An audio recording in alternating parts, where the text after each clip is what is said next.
ಬನ್ನಿ ಸ್ನೇಹಿತರೆ, ಇಂದಿನ ಈ ಸಂಚಿಕೆಯನ್ನು ಪ್ರಾರಂಭ ಮಾಡೋಣ. ಮೊದಲನೇ ಪ್ರಶ್ನೆ, ಯಾವ ಭಾರತೀಯ ಬಂದರು ಟ್ರಸ್ಟ್ ಅನ್ನು ಶ್ಯಾಮಪ್ರಸಾದ ಮುಖರ್ಜಿ ಪೋರ್ಟ್ ಟ್ರಸ್ಟ್ ಎಂದು ಮರುನಾಮಕರಣ ಮಾಡಲಾಗಿದೆ? ಇದಕ್ಕೆ ಸರಿಯಾದ ಉತ್ತರ ಆಯ್ಕೆಯೇ Kolkata port trust. Kolkata port trust. ಮುಂದಿನ ಪ್ರಶ್ನೆ, ನವಿಲು ತೀರ್ಥ ಬಳಿ ಯಾವ ನದಿಗೆ ಅಣೆಕಟ್ಟೆಯನ್ನು ಕಟ್ಟಿದ್ದಾರೆ? ಇದಕ್ಕೆ ಸರಿಯಾದ ಉತ್ತರ ಆಯ್ಕೆಯೇ ಮಲಪ್ರಭಾ.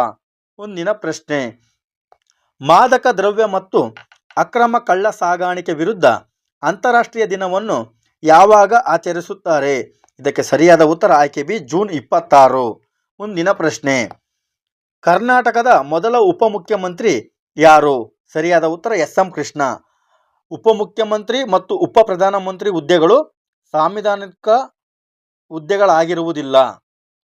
ಮುಂದಿನ ಪ್ರಶ್ನೆ, ಮಂಡಗದ್ದೆ ಪಕ್ಷಿಧಾಮ ಯಾವ ಜಿಲ್ಲೆಯಲ್ಲಿದೆ? ಇದಕ್ಕೆ ಸರಿಯಾದ ಉತ್ತರ ಆಯ್ಕೆ ಸಿ, ಶಿವಮೊಗ್ಗ. ಹಾಗೆ ಗುಡವಿ ಪಕ್ಷಿಧಾಮ ಕೂಡ ಶಿವಮೊಗ್ಗದಲ್ಲಿ ಕಂಡುಬರುತ್ತದೆ. ಮುಂದಿನ ಪ್ರಶ್ನೆ, ಇಂಗದಾಳು ತಾಮ್ರದ ಗಣಿ ಯಾವ ಜಿಲ್ಲೆಯಲ್ಲಿದೆ? ಇದಕ್ಕೆ ಸರಿಯಾದ ಉತ್ತರ ಚಿತ್ರದುರ್ಗ. ಮುಂದಿನ ಪ್ರಶ್ನೆ, ಕರ್ನಾಟಕದ ಪಂಜಾಬ್ ಎಂದು ಕರೆಸಿಕೊಳ್ಳುವ ಜಿಲ್ಲೆ ಯಾವುದು? ಸರಿಯಾದ ಉತ್ತರ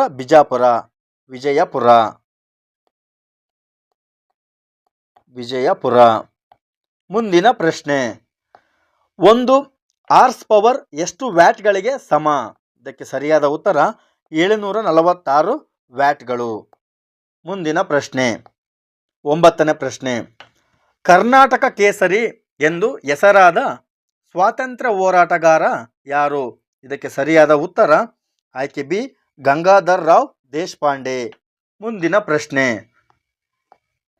10ನೇ ಪ್ರಶ್ನೆ, ತಲೆದಂಡ ಈ ನಾಟಕದ ಕರ್ತೃ ಯಾರು? ಇದಕ್ಕೆ ಸರಿಯಾದ ಉತ್ತರ ಆಯ್ಕೆ ಬಿ, ಗಿರೀಶ್ ಕಾರ್ನಾಡ್. ಮುಂದಿನ ಪ್ರಶ್ನೆ, 11ನೇ ಪ್ರಶ್ನೆ, ಈ ಕೆಳಗಿನವುಗಳಲ್ಲಿ ಅತಿ ಹಗುರವಾದ ಅನಿಲ ಯಾವುದು? ಇದಕ್ಕೆ ಸರಿಯಾದ ಉತ್ತರ ಆಯ್ಕೆಯೇ ಜಲಜನಕ. ಮುಂದಿನ ಪ್ರಶ್ನೆ, ಈ ಕೆಳಗಿನವುಗಳಲ್ಲಿ ಯಾವುದು ಸರಿಯಲ್ಲ? ಡಿ, ಎಕ್ಸೆಲ್ ಇದು ಸರಿಯಾಗಿರುವುದಿಲ್ಲ. ಇದಕ್ಕೆ EXL ಎಂಬುದು ಫೈಲ್ ಫಾರ್ಮ್ಯಾಟ್ ಆಗಿರುತ್ತದೆ. ಶುಷ್ಕ ಮಂಜುಗಡ್ಡೆ ಎಂದರೆ? ಘನ ಇಂಗಾಲದ ಡೈಆಕ್ಸೈಡ್. ಡ್ರೈ ಐಸ್ ಮೀನ್ಸ್ ಘನ ಇಂಗಾಲದ ಡೈಆಕ್ಸೈಡ್. 14ನೇ ಪ್ರಶ್ನೆ, ಸಂವಿಧಾನದ 9ನೇ ಅನುಸೂಚಿಯು ಯಾವುದಕ್ಕೆ ಸಂಬಂಧಿಸಿದೆ? ಆಯ್ಕೆ ಬಿ, ಭೂ ಸುಧಾರಣೆಗೆ ಸಂಬಂಧಿಸಿದೆ. 15ನೇ ಪ್ರಶ್ನೆ, ಈ ಕೆಳಗಿನವುಗಳಲ್ಲಿ ಯಾವುದು ಸರಿಯಲ್ಲ? ಆಯ್ಕೆ ಸಿ, ಇದು ಸರಿಯಲ್ಲ. ಏಕೆಂದರೆ ಹಳದಿ ಕ್ರಾಂತಿಯು ಖಾದ್ಯ ತೈಲಕ್ಕೆ ಸಂಬಂಧಿಸಿದ ಕ್ಷೇತ್ರವಾಗಿದೆ. ಮೊಟ್ಟೆ ಯಾವ ಕ್ಷೇತ್ರ? ರಜತ ಕ್ರಾಂತಿ.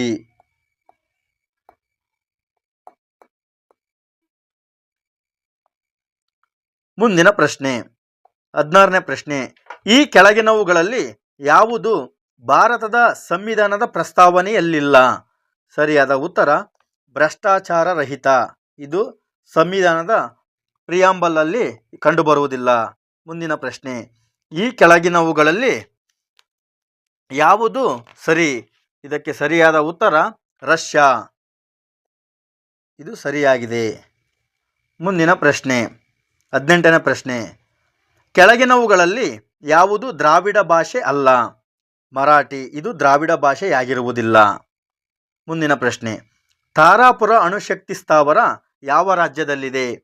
ಇದಕ್ಕೆ ಸರಿಯಾದ ಉತ್ತರ ಮಹಾರಾಷ್ಟ್ರ. ಇದು 1969ರಲ್ಲಿ ಮಹಾರಾಷ್ಟ್ರದಲ್ಲಿ ಸ್ಥಾಪನೆ ಆಗುತ್ತೆ. ಇದು ಭಾರತದ ಅತ್ಯಂತ ದೊಡ್ಡ ಹಾಗೂ ಮೊದಲ ಮತ್ತು ಹಳೆಯ ಅಣುಶಕ್ತಿ ಸ್ಥಾವರವಾಗಿದೆ. ನೋಡು, ಈ ಸ್ಪೆಷಲ್ ಇದೆ ಇದು.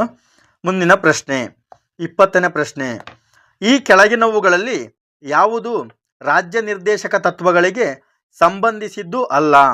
ಸರಿಯಾದ ಉತ್ತರ ಆಯ್ಕೆ ಡಿ, ಇದು ರಾಜ್ಯ ನಿರ್ದೇಶಕ ತತ್ವಗಳಿಗೆ ಸಂಬಂಧಿಸಿಲ್ಲ. ಇದು ಮೂಲಭೂತ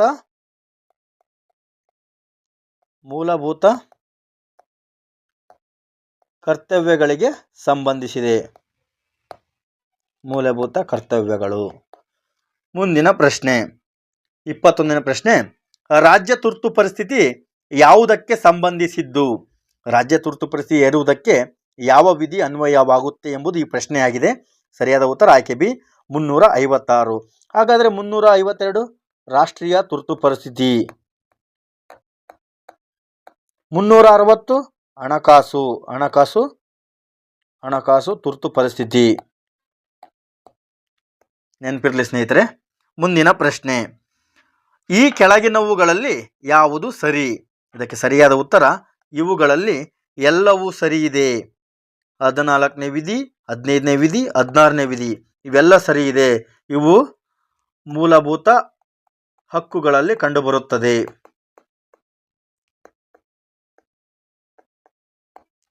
ಮುಂದಿನ ಪ್ರಶ್ನೆ 23ನೇ ಪ್ರಶ್ನೆ, ಇದು ರಾಜಧಾನಿಗಳ ಬಗ್ಗೆ ಕೇಳಿದರೆ ಈ ಕೆಳಗಿನವುಗಳಲ್ಲಿ ಯಾವುದು ಸರಿಯಲ್ಲ? ಯಾವುದು ಸರಿಯಿಲ್ಲ ಅಂತ ಈ ಪ್ರಶ್ನೆಯಾಗಿದೆ. ಸರಿಯಾದ ಉತ್ತರ ಆಯ್ಕೆ ಡಿ ಮಲೇಷಿಯಾ. ಹಾಗಾದರೆ ಮಲೇಷಿಯಾದ ರಾಜಧಾನಿ ಯಾವುದು? ಕೌಲಾಲಂಪುರ.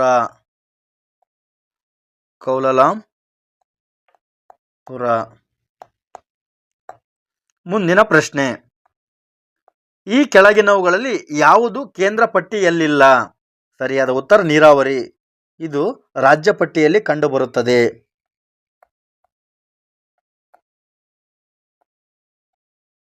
ಮುಂದಿನ ಪ್ರಶ್ನೆ 25ನೇ ಪ್ರಶ್ನೆ, ಭಾರತ ಸಂವಿಧಾನದ 371 ವಿಧಿಯು ಯಾವುದಕ್ಕೆ ಸಂಬಂಧಿಸಿದ್ದು? ಇದು ಕಲ್ಯಾಣ ಕರ್ನಾಟಕಕ್ಕೆ ಸಂಬಂಧಿಸಿದೆ. ಕಲ್ಯಾಣ ಕರ್ನಾಟಕದಲ್ಲಿ ಎಷ್ಟು ಜಿಲ್ಲೆಗಳು ಕಂಡುಬರುತ್ತವೆ? 7 ಜಿಲ್ಲೆಗಳು. ನೆನಪಿರಲಿ ಸ್ನೇಹಿತರೆ, 7 ಜಿಲ್ಲೆಗಳು. ಮುಂದಿನ ಪ್ರಶ್ನೆ 26ನೇ ಪ್ರಶ್ನೆ, ಈ ಕೆಳಗಿನವುಗಳಲ್ಲಿ ಯಾವುದು ಸಂವಿಧಾನಾತ್ಮಕ ಸಂಸ್ಥೆ ಅಲ್ಲ ಅಂತ ಕೇಳಿದರೆ ಆಯ್ಕೆ ಎ ಕೇಂದ್ರ ಲೋಕಸೇವಾ ಆಯೋಗ, ಇದು ಸಂವಿಧಾನಾತ್ಮಕ ಸಂಸ್ಥೆ ಹೌದು. ಆಯ್ಕೆ ಬಿ ಭಾರತ ಚುನಾವಣಾ ಆಯೋಗ, ಇದು ಸಂವಿಧಾನಾತ್ಮಕ ಸಂಸ್ಥೆ ಹೌದು. ಆಯ್ಕೆ ಸಿ ಲೆಕ್ಕ ನಿಯಂತ್ರಕ ಮತ್ತು ಮಹಾಲೆಕ್ಕ ಪರಿಶೋಧಕ, ಇದು ಕೂಡ ಸಂವಿಧಾನಾತ್ಮಕ ಸಂಸ್ಥೆ ಹೌದು. ಸರಿಯಾದ ಉತ್ತರ ಇವುಗಳಲ್ಲಿ ಯಾವುದಲ್ಲ. ಇವು 3 ಕೂಡ ಸಂವಿಧಾನಾತ್ಮಕ ಸಂಸ್ಥೆ ಆಗಿವೆ. ಮುಂದಿನ ಪ್ರಶ್ನೆ, ಕೆಳಗಿನ ಹೊಂದಾಣಿಕೆಯಲ್ಲಿ ಯಾವುದು ಸರಿ ಇಲ್ಲ? ಸರಿಯಾದ ಉತ್ತರ ಇಲ್ಲೇ ಗೊತ್ತಾಗುತ್ತೆ. ಲಾಲ್ ಬಹದ್ದೂರ್ ಶಾಸ್ತ್ರಿ ಕ್ರೀಡಾಂಗಣ, ಇದು ಬೆಂಗಳೂರಿನಲ್ಲಿಲ್ಲ. ಬೆಂಗಳೂರಿನಲ್ಲಿ ಎಂ ಚಿನ್ನಸ್ವಾಮಿ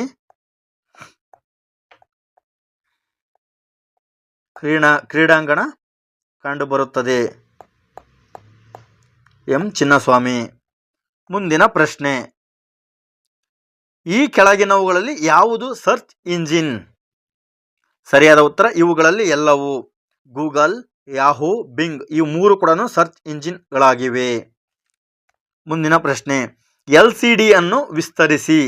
ಸರಿಯಾದ ಉತ್ತರ ಲಿಕ್ವಿಡ್ ಕ್ರಿಸ್ಟಲ್ ಡಿಸ್ಪ್ಲೇ, LCD.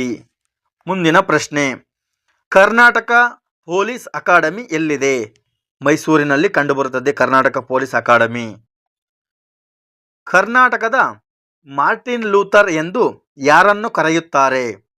ಬಸವಣ್ಣರವರನ್ನು ಕರ್ನಾಟಕದ ಮಾರ್ಟಿನ್ ಲೂಥರ್ ಎಂದು ಕರೆಯುತ್ತಾರೆ. ಇವರು ಕಳಚೂರಿನ ಬಿಜ್ಜಳನ ಆಸ್ಥಾನದಲ್ಲಿ ಲೆಕ್ಕಾಧಿಕಾರಿಯಾಗಿ ಕೆಲಸ ಮಾಡುತ್ತಿದ್ದರು. ಮುಂದಿನ ಪ್ರಶ್ನೆ, ಪ್ರಸ್ತುತ ಕರ್ನಾಟಕ ಹೈಕೋರ್ಟ್ನ ಮುಖ್ಯ ನ್ಯಾಯಾಧೀಶರು ಯಾರು?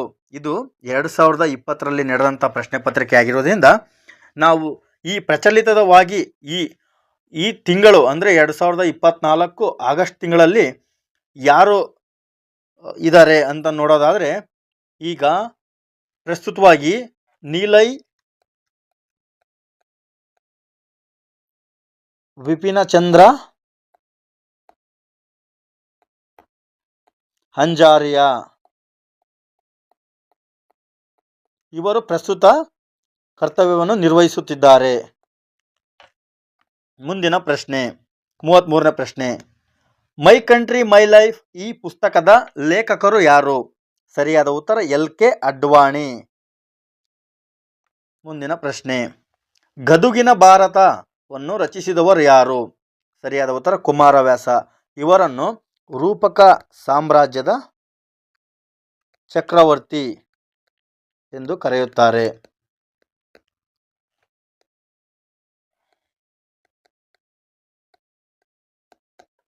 ಮುಂದಿನ ಪ್ರಶ್ನೆ, ಈ ಕೆಳಗಿನವುಗಳಲ್ಲಿ ಯಾವುದು ಸರಿ? ಗೀತಾ ಗೋಪಿನಾಥನ್ ಅರ್ಥಶಾಸ್ತ್ರಜ್ಞೆ, ಇದು ಸರಿ ಇದೆ. ಗ್ರೇಟಾ ಥನ್ಬರ್ಗ್ ಪರಿಸರವಾದಿ, ಇದು ಸರಿ ಇದೆ. PV ಸಿಂಧು ಬ್ಯಾಡ್ಮಿಂಟನ್ ಪಟು, ಇದು ಸರಿ ಇದೆ. ಇವುಗಳಲ್ಲಿ ಎಲ್ಲವೂ ಸರಿ ಇದೆ. ಸರಿಯಾದ ಉತ್ತರ ಇವುಗಳಲ್ಲಿ ಎಲ್ಲವೂ. ಮುಂದಿನ ಪ್ರಶ್ನೆ, ಈ ಕೆಳಗಿನವುಗಳಲ್ಲಿ ಯಾವುದು ಸರಿಯಲ್ಲ ಅಂತ ಕೇಳಿದರೆ 36ನೇ ಪ್ರಶ್ನೆ. ಇದಕ್ಕೆ ಸರಿಯಾದ ಉತ್ತರ ಸ್ಪೇನ್, ಇದು ಸರಿಯಾಗಿರುವುದಿಲ್ಲ. ಹಾಗಾದರೆ ಸ್ಪೇನ್ ದೇಶದ ಶೇರ್ ಮಾರ್ಕೆಟ್ ಯಾವುದು ಅಂತಂದರೆ IBEX, ಇದು ಸ್ಪೇನ್ ದೇಶದ ಶೇರ್ ಮಾರ್ಕೆಟ್. ಮುಂದಿನ ಪ್ರಶ್ನೆ, ಕರ್ನಾಟಕದಲ್ಲಿ ಪ್ರಥಮ ಬ್ಯಾಂಕ್ ಆರಂಭವಾದ ಸ್ಥಳ ಯಾವುದು? ಇದಕ್ಕೆ ಸರಿಯಾದ ಉತ್ತರ ಚಿತ್ರದುರ್ಗ. 1870ರಲ್ಲಿ ಪ್ರಥಮ ಬ್ಯಾಂಕ್ ಚಿತ್ರದುರ್ಗದಲ್ಲಿ ಪ್ರಾರಂಭವಾಗುತ್ತದೆ. ಹಾಗಾದರೆ ಬ್ಯಾಂಕಿಂಗ್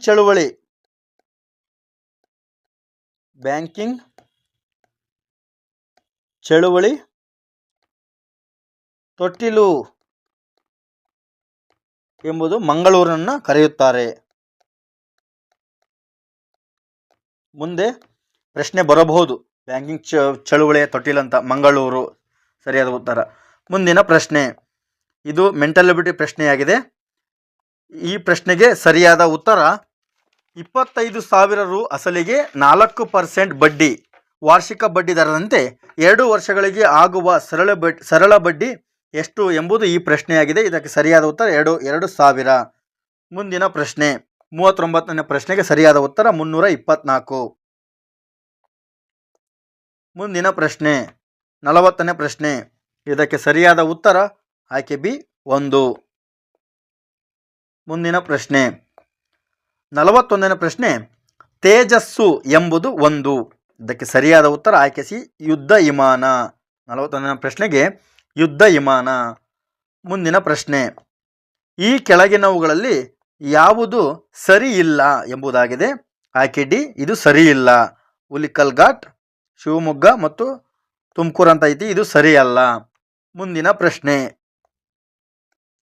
ವೈನಾಲಜಿ ಎಂದರೆ ವೈನ್ ತಯಾರಿಕಾ ಅಧ್ಯಯನ. ಈ ಕೆಳಗಿನವುಗಳಲ್ಲಿ ಯಾವುದು ರಾಷ್ಟ್ರೀಯ ಉದ್ಯಾನವನ? ಕಾಜಿರಂಗ ರಾಷ್ಟ್ರೀಯ ಉದ್ಯಾನ ಹೌದು, ಮಾನಸ ರಾಷ್ಟ್ರೀಯ ಉದ್ಯಾನವನ ಹೌದು, ನಂದಾದೇವಿ ರಾಷ್ಟ್ರೀಯ ಉದ್ಯಾನವನ, ಇವು 3 ರಾಷ್ಟ್ರೀಯ ಉದ್ಯಾನವನ ಆಗಿವೆ. ಸರಿಯಾದ ಉತ್ತರ ಇವುಗಳಲ್ಲಿ ಎಲ್ಲವೂ. ಕಾಜಿರಂಗ ಎಲ್ಲಿ ಕಂಡುಬರುತ್ತೆ? ಅಸ್ಸಾಂ. ಮಾನಸ Assam. Nanda Devi Uttarakhand.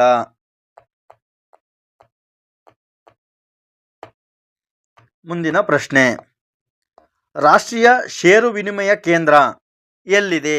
National stock exchange ಎಲ್ಲಿ ಕಂಡುಬರುತ್ತದೆ ಅಂತ ಕೇಳಿದರೆ ಈ ಪ್ರಶ್ನೆ. ಸರಿಯಾದ ಉತ್ತರ ಆಯ್ಕೆ ಬಿ ಮುಂಬೈ. ಮುಂದಿನ ಪ್ರಶ್ನೆ, ಈ ಕೆಳಗಿನವುಗಳಲ್ಲಿ ಕೃಷ್ಣಾ ನದಿಯ ಉಪನದಿ ಯಾವುದು?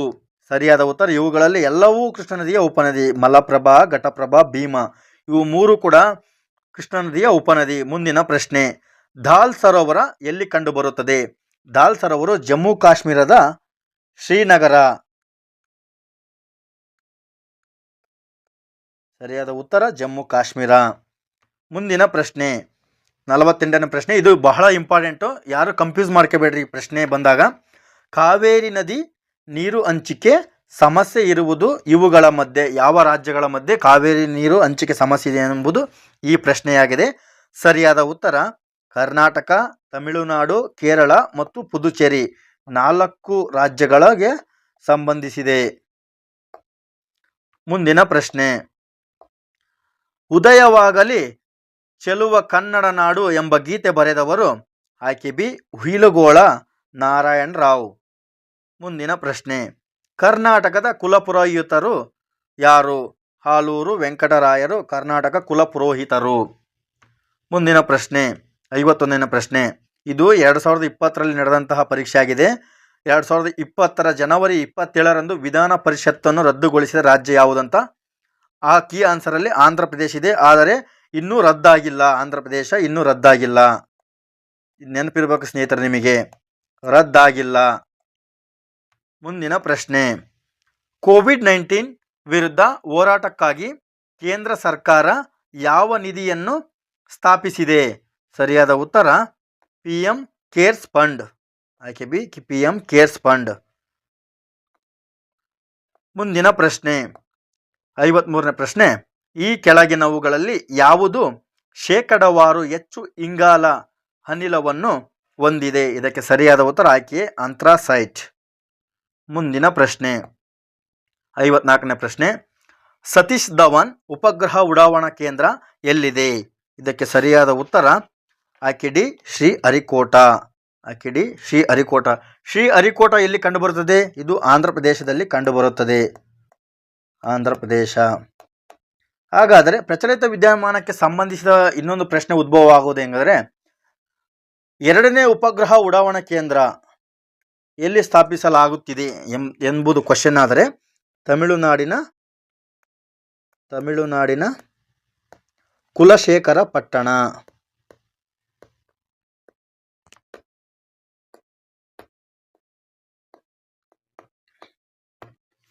ಪಟ್ಟಣವಾಗಿದೆ.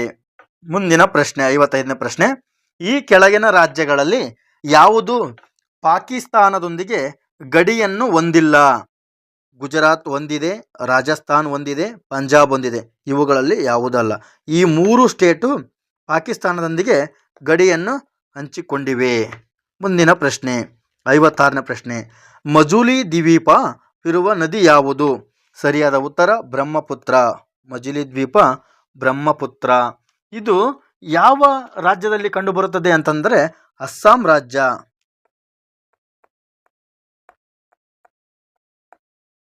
ಮುಂದಿನ ಪ್ರಶ್ನೆ 57ನೇ ಪ್ರಶ್ನೆ. ಕೆಳಗಿನವುಗಳಲ್ಲಿ ಯಾವುದು ಪರೋಕ್ಷ ತೆರಿಗೆ? ಇದಕ್ಕೆ ಸರಿಯಾದ ಉತ್ತರ ಇವುಗಳಲ್ಲಿ ಎಲ್ಲವೂ ಕೂಡ ಇಂಡೈರೆಕ್ಟ್ ಟ್ಯಾಕ್ಸ್ ಆಗಿದೆ, ಪರೋಕ್ಷ ತೆರಿಗೆ ಆಗಿದೆ. ಮುಂದಿನ ಪ್ರಶ್ನೆ ಇದು ಮೆಂಟಲ್ ಎಬಿಲಿಟಿಗೆ ಸಂಬಂಧಪಟ್ಟ ಪ್ರಶ್ನೆ ಆಗಿದೆ. ಇದಕ್ಕೆ ಸರಿಯಾದ ಉತ್ತರ 129. ಆಯ್ಕೆ ಬಿ. ಮುಂದಿನ ಪ್ರಶ್ನೆ ಇದಕ್ಕೆ ಸರಿಯಾದ ಉತ್ತರ ಆಯ್ಕೆ ಡಿ 800%. ಮುಂದಿನ ಪ್ರಶ್ನೆ 60ನೇ ಪ್ರಶ್ನೆ. ಭಾರತವು ಒಂದು ಯಾವ ಅರ್ಥವ್ಯವಸ್ಥೆ ಎಂಬುದು ಈ ಪ್ರಶ್ನೆಯ ಅರ್ಥವಾಗಿದೆ. ಭಾರತವು ಆಯ್ಕೆ ಸಿ ಮಿಶ್ರ ಅರ್ಥವ್ಯವಸ್ಥೆಯಾಗಿದೆ. ಮುಂದಿನ ಪ್ರಶ್ನೆ ಗೌತಮ ಬುದ್ಧನ ಇನ್ನೊಂದು ಹೆಸರು? ಸರಿಯಾದ ಉತ್ತರ ಆಯ್ಕೆ ಸಿ ಸಿದ್ಧಾರ್ಥ. ಮುಂದಿನ ಪ್ರಶ್ನೆ ಔರಂಗಜೇಬನ ಪೂರ್ಣ ಹೆಸರೇನು? ಇದಕ್ಕೆ ಸರಿಯಾದ ಉತ್ತರ ಆಯ್ಕೆ ಎ ಮಹಿನ್ ಉದ್ದೀನ್ ಮೊಹಮ್ಮದ್ ಔರಂಗಜೇಬ್. ಆಯ್ಕೆ ಎ ಸರಿಯಾದ ಉತ್ತರ ಆಯ್ಕೆ ಎ. ಮುಂದಿನ ಪ್ರಶ್ನೆ 63ನೇ ಪ್ರಶ್ನೆ. ಅಲಹಾಬಾದಿನಲ್ಲಿ ಕುಂಭಮೇಳ ಅಥವಾ ಜಾತ್ರೆಯನ್ನು ಮೊದಲ ಬಾರಿಗೆ ಪ್ರಾರಂಭಿಸಿದ ರಾಜ್ಯ ಯಾರು? ಸರಿಯಾದ ಉತ್ತರ ಆಯ್ಕೆ ಹರ್ಷವರ್ಧನ. ವರ್ಧನ ಮನೆತನದ ಹರ್ಷವರ್ಧನ. 64ನೇ ಪ್ರಶ್ನೆ. ವೇದಗಳ ಕಾಲದಲ್ಲಿ ಗ್ರಾಮದ ಮುಖ್ಯಸ್ಥನು ಯಾರು? ಸರಿಯಾದ ಉತ್ತರ ಆಯ್ಕೆ ಬಿ ಗ್ರಾಮಿಣಿ. ಇದು ಸರಿಯಾದ ಉತ್ತರ. ಮುಂದಿನ ಪ್ರಶ್ನೆ ದಸರಾ ಹಬ್ಬವನ್ನು ಕರ್ನಾಟಕ ರಾಜ್ಯದ ನಾಡ ಹಬ್ಬವಾಗಿ ಘೋಷಿಸಿದವರು ಯಾರು? ಸರಿಯಾದ ಉತ್ತರ ಆಯ್ಕೆ ಡಿ ಆಲೂರು ವೆಂಕಟರಾವ್. ಮುಂದಿನ ಪ್ರಶ್ನೆ ವಿಜಯನಗರ ಸಾಮ್ರಾಜ್ಯ ಸ್ಥಾಪನೆಯಾದ ವರ್ಷ ಯಾವುದು? ಇದಕ್ಕೆ ಸರಿಯಾದ ಉತ್ತರ ಆಯ್ಕೆ ಡಿ 1336 ಕ್ರಿಸ್ತಶಕ. ಮುಂದಿನ ಪ್ರಶ್ನೆ ಮೈಸೂರಿನ ಒಡೆಯರ್ ರಾಜ ಕುಟುಂಬ ಈ ಕೆಳಗಿನ ಯಾವ ರಾಜ ಮನೆತನಕ್ಕೆ ಸಂಬಂಧಿಸಿದೆ? ಸರಿಯಾದ ಉತ್ತರ ಯದುವಂಶ. ಇದು 1399ರಲ್ಲಿ ಸ್ಥಾಪನೆ ಆಯಿತು. ಮುಂದಿನ ಪ್ರಶ್ನೆ 68ನೇ ಪ್ರಶ್ನೆ. ಸ್ವಾತಂತ್ರ್ಯ ನಂತರ ಭಾರತೀಯ ಸೈನ್ಯ ವಶಪಡಿಸಿಕೊಂಡ ಮೊದಲ ಪ್ರಾಂತ್ಯ ಅಥವಾ ರಾಜ್ಯ ಯಾವುದು? ಇದಕ್ಕೆ ಸರಿಯಾದ ಉತ್ತರ ಆಯ್ಕೆ ಸಿ ಹೈದರಾಬಾದ್. ಮುಂದಿನ ಪ್ರಶ್ನೆ ಭಾರತೀಯ ರಾಷ್ಟ್ರೀಯ ಕಾಂಗ್ರೆಸ್ನ ಮೊದಲ ಸಭೆಯ ಅಧ್ಯಕ್ಷತೆಯನ್ನು ವಹಿಸಿದವರು ಯಾರು? ಇದಕ್ಕೆ ಸರಿಯಾದ ಉತ್ತರ 69ನೇ ಪ್ರಶ್ನೆಗೆ ಸರಿಯಾದ ಉತ್ತರ WC ಬ್ಯಾನರ್ಜಿ. 1885ರಲ್ಲಿ. ಮುಂದಿನ ಪ್ರಶ್ನೆ 70ನೇ ಪ್ರಶ್ನೆ. ಸ್ವರಾಜ್ಯ ಎಂಬ ಶಬ್ದವನ್ನು ಬಳಸಿದ ಮೊದಲ ಭಾರತೀಯ ಯಾರು? ಆಯ್ಕೆ ಸಿ ದಾದಾಬಾಯಿ ನವರೋಜಿ. ದಾದಾಬಾಯಿ ನವರೋಜಿ 1906ರಲ್ಲಿ. ಮುಂದಿನ ಪ್ರಶ್ನೆ 71ನೇ ಪ್ರಶ್ನೆ. ವಾತಾವರಣದಲ್ಲಿ ನಾವು ಮೇಲಕ್ಕೆ ಹೋದಂತೆ ತಾಪಮಾನವು ಡ್ಯಾಶ್ ಏನಾಗುತ್ತದೆ ಅಂತ ಕೇಳಿದಾನೆ. ತಾಪಮಾನವು ಕಡಿಮೆಯಾಗುತ್ತದೆ. ಆಯ್ಕೆ ಸಿ ಆಯ್ಕೆ ಬಿ ಕಡಿಮೆಯಾಗುತ್ತದೆ. ಮುಂದಿನ ಪ್ರಶ್ನೆ 72ನೇ ಪ್ರಶ್ನೆ. ಬಟ್ಟೆ ಅಥವಾ ಜವಳಿ ಉದ್ಯಮಕ್ಕೆ ಪ್ರಮುಖವಾದ ಕೇಂದ್ರ ಯಾವುದು? ಕೇಂದ್ರ ಯಾವುದು ಅನ್ನುವುದು ಈ ಪ್ರಶ್ನೆಯಾಗಿದೆ. ಸರಿಯಾದ ಉತ್ತರ ಸೂರತ್. ಮುಂದಿನ ಪ್ರಶ್ನೆ 73ನೇ ಪ್ರಶ್ನೆ.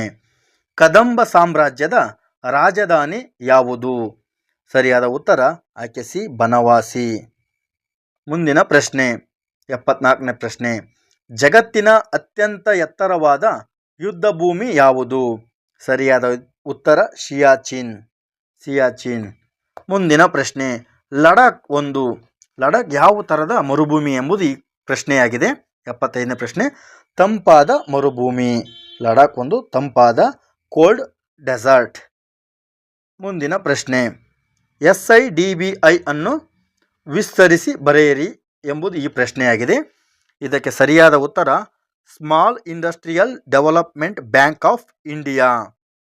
Small industrial development bank of India ಈ ಪ್ರಶ್ನೆಗೆ ಸರಿಯಾದ ಉತ್ತರ. ಮುಂದಿನ ಪ್ರಶ್ನೆ 77ನೇ ಪ್ರಶ್ನೆ. ಕೋಕ್ ಮತ್ತು ಪೆಪ್ಸಿಯಂತಹ ತಂಪಾದ ಪಾನೀಯಗಳಲ್ಲಿ ಇರುವ ಅನಿಲ ಎಂಬುದು ಈ ಪ್ರಶ್ನೆಯಾಗಿದೆ.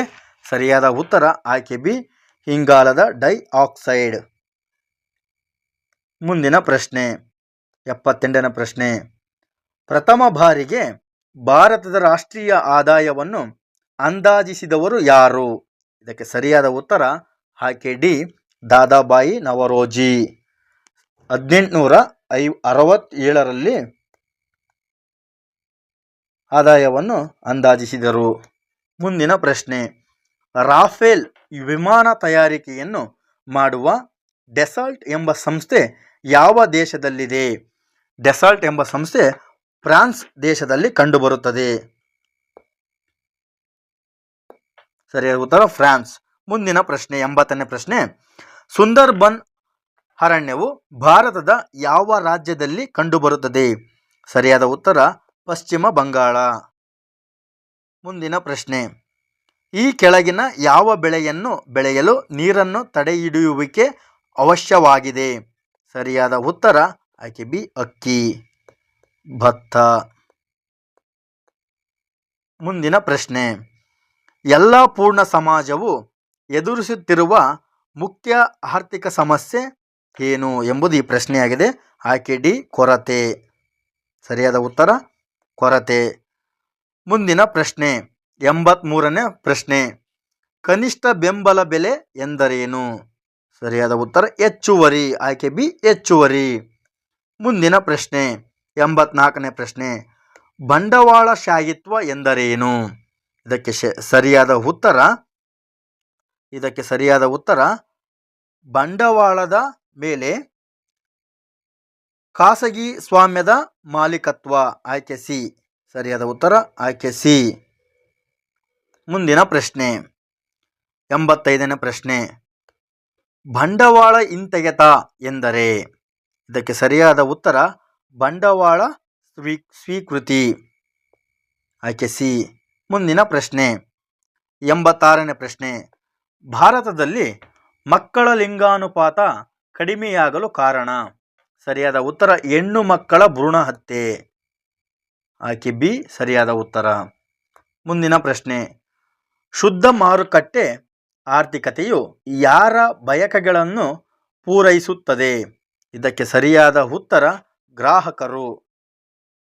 ಗ್ರಾಹಕರ ಇಚ್ಛೆಗಳನ್ನು ಪೂರೈಸುತ್ತದೆ, ಬಯಕೆಗಳನ್ನು. ಮುಂದಿನ ಪ್ರಶ್ನೆ.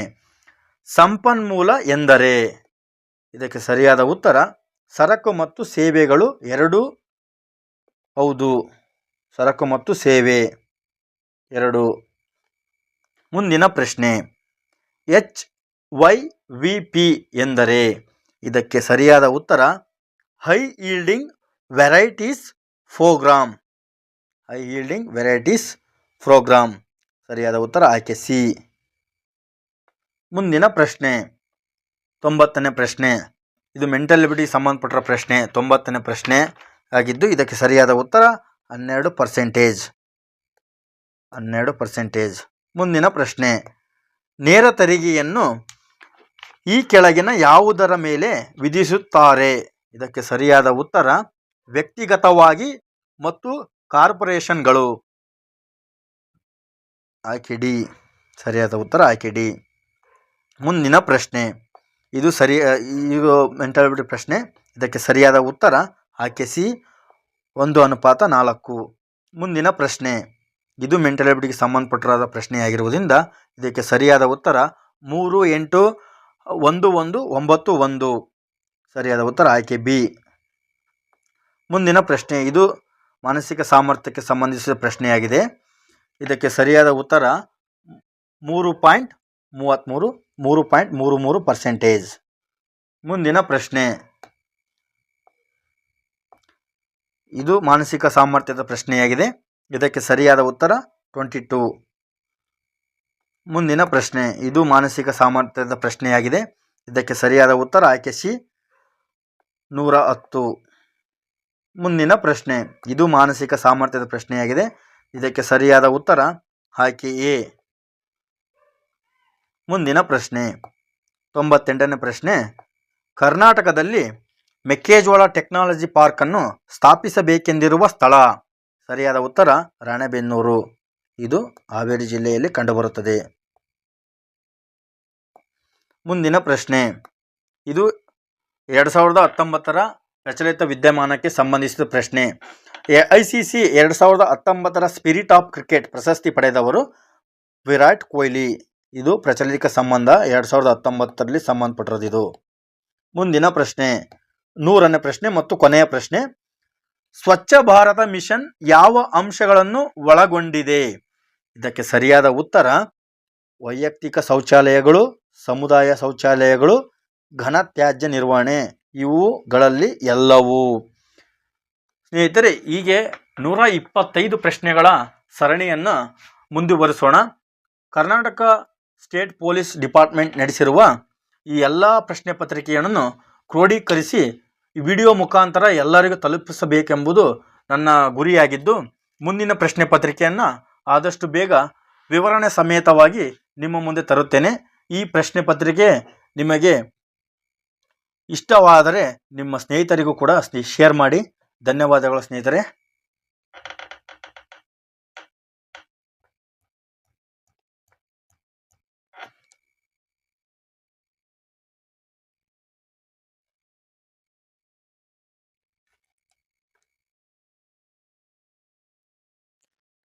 ನಮಸ್ಕಾರ ಸ್ನೇಹಿತರೆ, ಎಲ್ಲರಿಗೂ ಅಂಬಿ ಕಾಂಪಿಟೇಟಿವ್ ಅಡ್ಡ ಯೂಟ್ಯೂಬ್ ಚಾನಲ್ಗೆ ಸುಸ್ವಾಗತ. ಇಂದಿನ ಈ ಸಂಚಿಕೆಯಲ್ಲಿ ಇತ್ತೀಚಿನ ದಿನಗಳಲ್ಲಿ KSRP ಮತ್ತು IRBಗೆ ಸಂಬಂಧಪಟ್ಟಂತಹ ಯಾವ ಪ್ರಶ್ನೆ ಪತ್ರಿಕೆ 2020 ಮತ್ತು 2021ರ ಪ್ರಶ್ನೆ ಪತ್ರಿಕೆಯನ್ನು ಆಲ್ರೆಡಿ ನಮ್ಮ ಯೂಟ್ಯೂಬ್ ಚಾನಲ್ ಅಲ್ಲಿ ವಿವರಣೆ ಸಮೇತವಾಗಿ ಬಿಡಿಸಿ ಹಾಕಲಾಗಿದೆ. ಇದು 2018ರ ಪ್ರಶ್ನೆ ಪತ್ರಿಕೆ. ಬನ್ನಿ ಹಾಗಾದರೆ ಮೊದಲನೇ ಪ್ರಶ್ನೆ ಈ ರೀತಿ ಇದೆ. ಕರ್ನಾಟಕದಲ್ಲಿ ಪ್ರಪ್ರಥಮವಾಗಿ ಸ್ವಾತಂತ್ರ್ಯವನ್ನು ಘೋಷಿಸಿದ ಗ್ರಾಮ ಯಾವುದು ಎಂಬುದು ಈ ಪ್ರಶ್ನೆಯಾಗಿದೆ. ಈ ಪ್ರಶ್ನೆಗೆ ವಿವರಣೆ ಸಮೇತವಾಗಿ ಉತ್ತರನ ನೋಡೋಣ. ಇದಕ್ಕೆ ಸರಿಯಾದ ಉತ್ತರ ನೋಡೋಣ ಬನ್ನಿ ಸ್ನೇಹಿತರೆ. ಕರ್ನಾಟಕದಲ್ಲಿ ವಸಾಹತುಶಾಹಿ ಆಳ್ವಿಕೆಯಿಂದ ಸ್ವಾತಂತ್ರ್ಯವನ್ನು ಘೋಷಿಸಿದ ಮೊದಲ ಗ್ರಾಮ ಶಿವಮೊಗ್ಗ ಜಿಲ್ಲೆಯ ಈಸೂರು. ಸರಿಯಾದ ಉತ್ತರ ಈಸೂರು.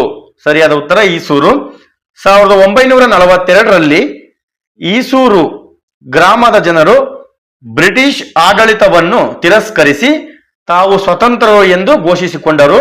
ಇದು ಭಾರತದ ಸ್ವಾತಂತ್ರ್ಯ ಹೋರಾಟದಲ್ಲಿ ಒಂದು ಮಹತ್ವದ ಘಟನೆಯಾಗಿದೆ. ವಿವರಣೆ ನೋಡೋದಾದ್ರೆ, ಏಸೂರು ಕೊಟ್ಟರು ಈಸೂರು ಬಿಡವು ಎಂಬ ಘೋಷಣೆಯನ್ನ ಹೇಳುತ್ತಾ ನಾಯಕತ್ವವಿಲ್ಲದೆ ಸ್ವಯಂ ಪ್ರೇರಿತವಾಗಿ ಬ್ರಿಟಿಷರ ವಿರುದ್ಧ ಸ್ವಾತಂತ್ರ್ಯಕ್ಕಾಗಿ ಹೋರಾಟ ಮಾಡಿದ ಕೀರ್ತಿ ಈಸೂರು ಗ್ರಾಮಸ್ಥರಿಗೆ ಸಲ್ಲುತ್ತದೆ.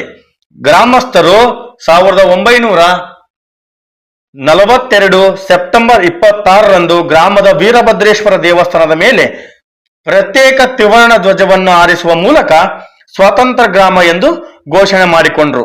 ಗ್ರಾಮದ 12 ವರ್ಷದ ಮಲ್ಲಪ್ಪ ಅವರನ್ನು ಸರ್ವಾಧಿಕಾರಿ ಹಾಗೂ 10 ವರ್ಷದ ಜಯಪ್ಪ ಅವರನ್ನು ಅಮಲ್ದಾರರನ್ನಾಗಿ ಆಯ್ಕೆ ಮಾಡಿ ಆಡಳಿತ ನಡೆಸಿದರು.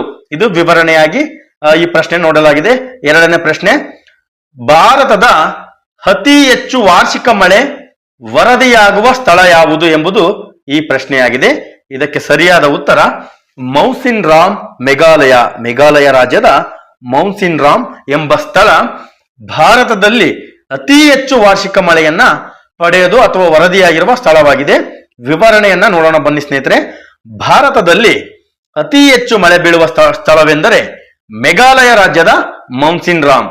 ಇದು ವಿಶ್ವದಲ್ಲಿ ಅತಿ ಹೆಚ್ಚು ಮಳೆ ಪಡೆಯುವ ಸ್ಥಳವೆಂದು ಪರಿಗಣಿತವಾಗಿದೆ. ಇದು ಸರಾಸರಿ ವಾರ್ಷಿಕ ಮಳೆ ಸುಮಾರು 11.82 ಮಿಲಿಮೀಟರ್ ಅಂದ್ರೆ 467 ಇಂಚುಗಳ ಎಂದು ಅಂದಾಜಿಸಲಾಗಿದೆ. ವರದಿಯ ಪ್ರಕಾರ ಮೌಸಿನ್ ರಾಮ್ ಜೊತೆಗೆ ಮೇಘಾಲಯದ ಚಿರಾಪುಂಜಿಯು ಸಹ ಅತಿ ಹೆಚ್ಚು ಮಳೆ ಪಡೆಯುವ ಸ್ಥಳಗಳಲ್ಲಿ ಒಂದಾಗಿದೆ.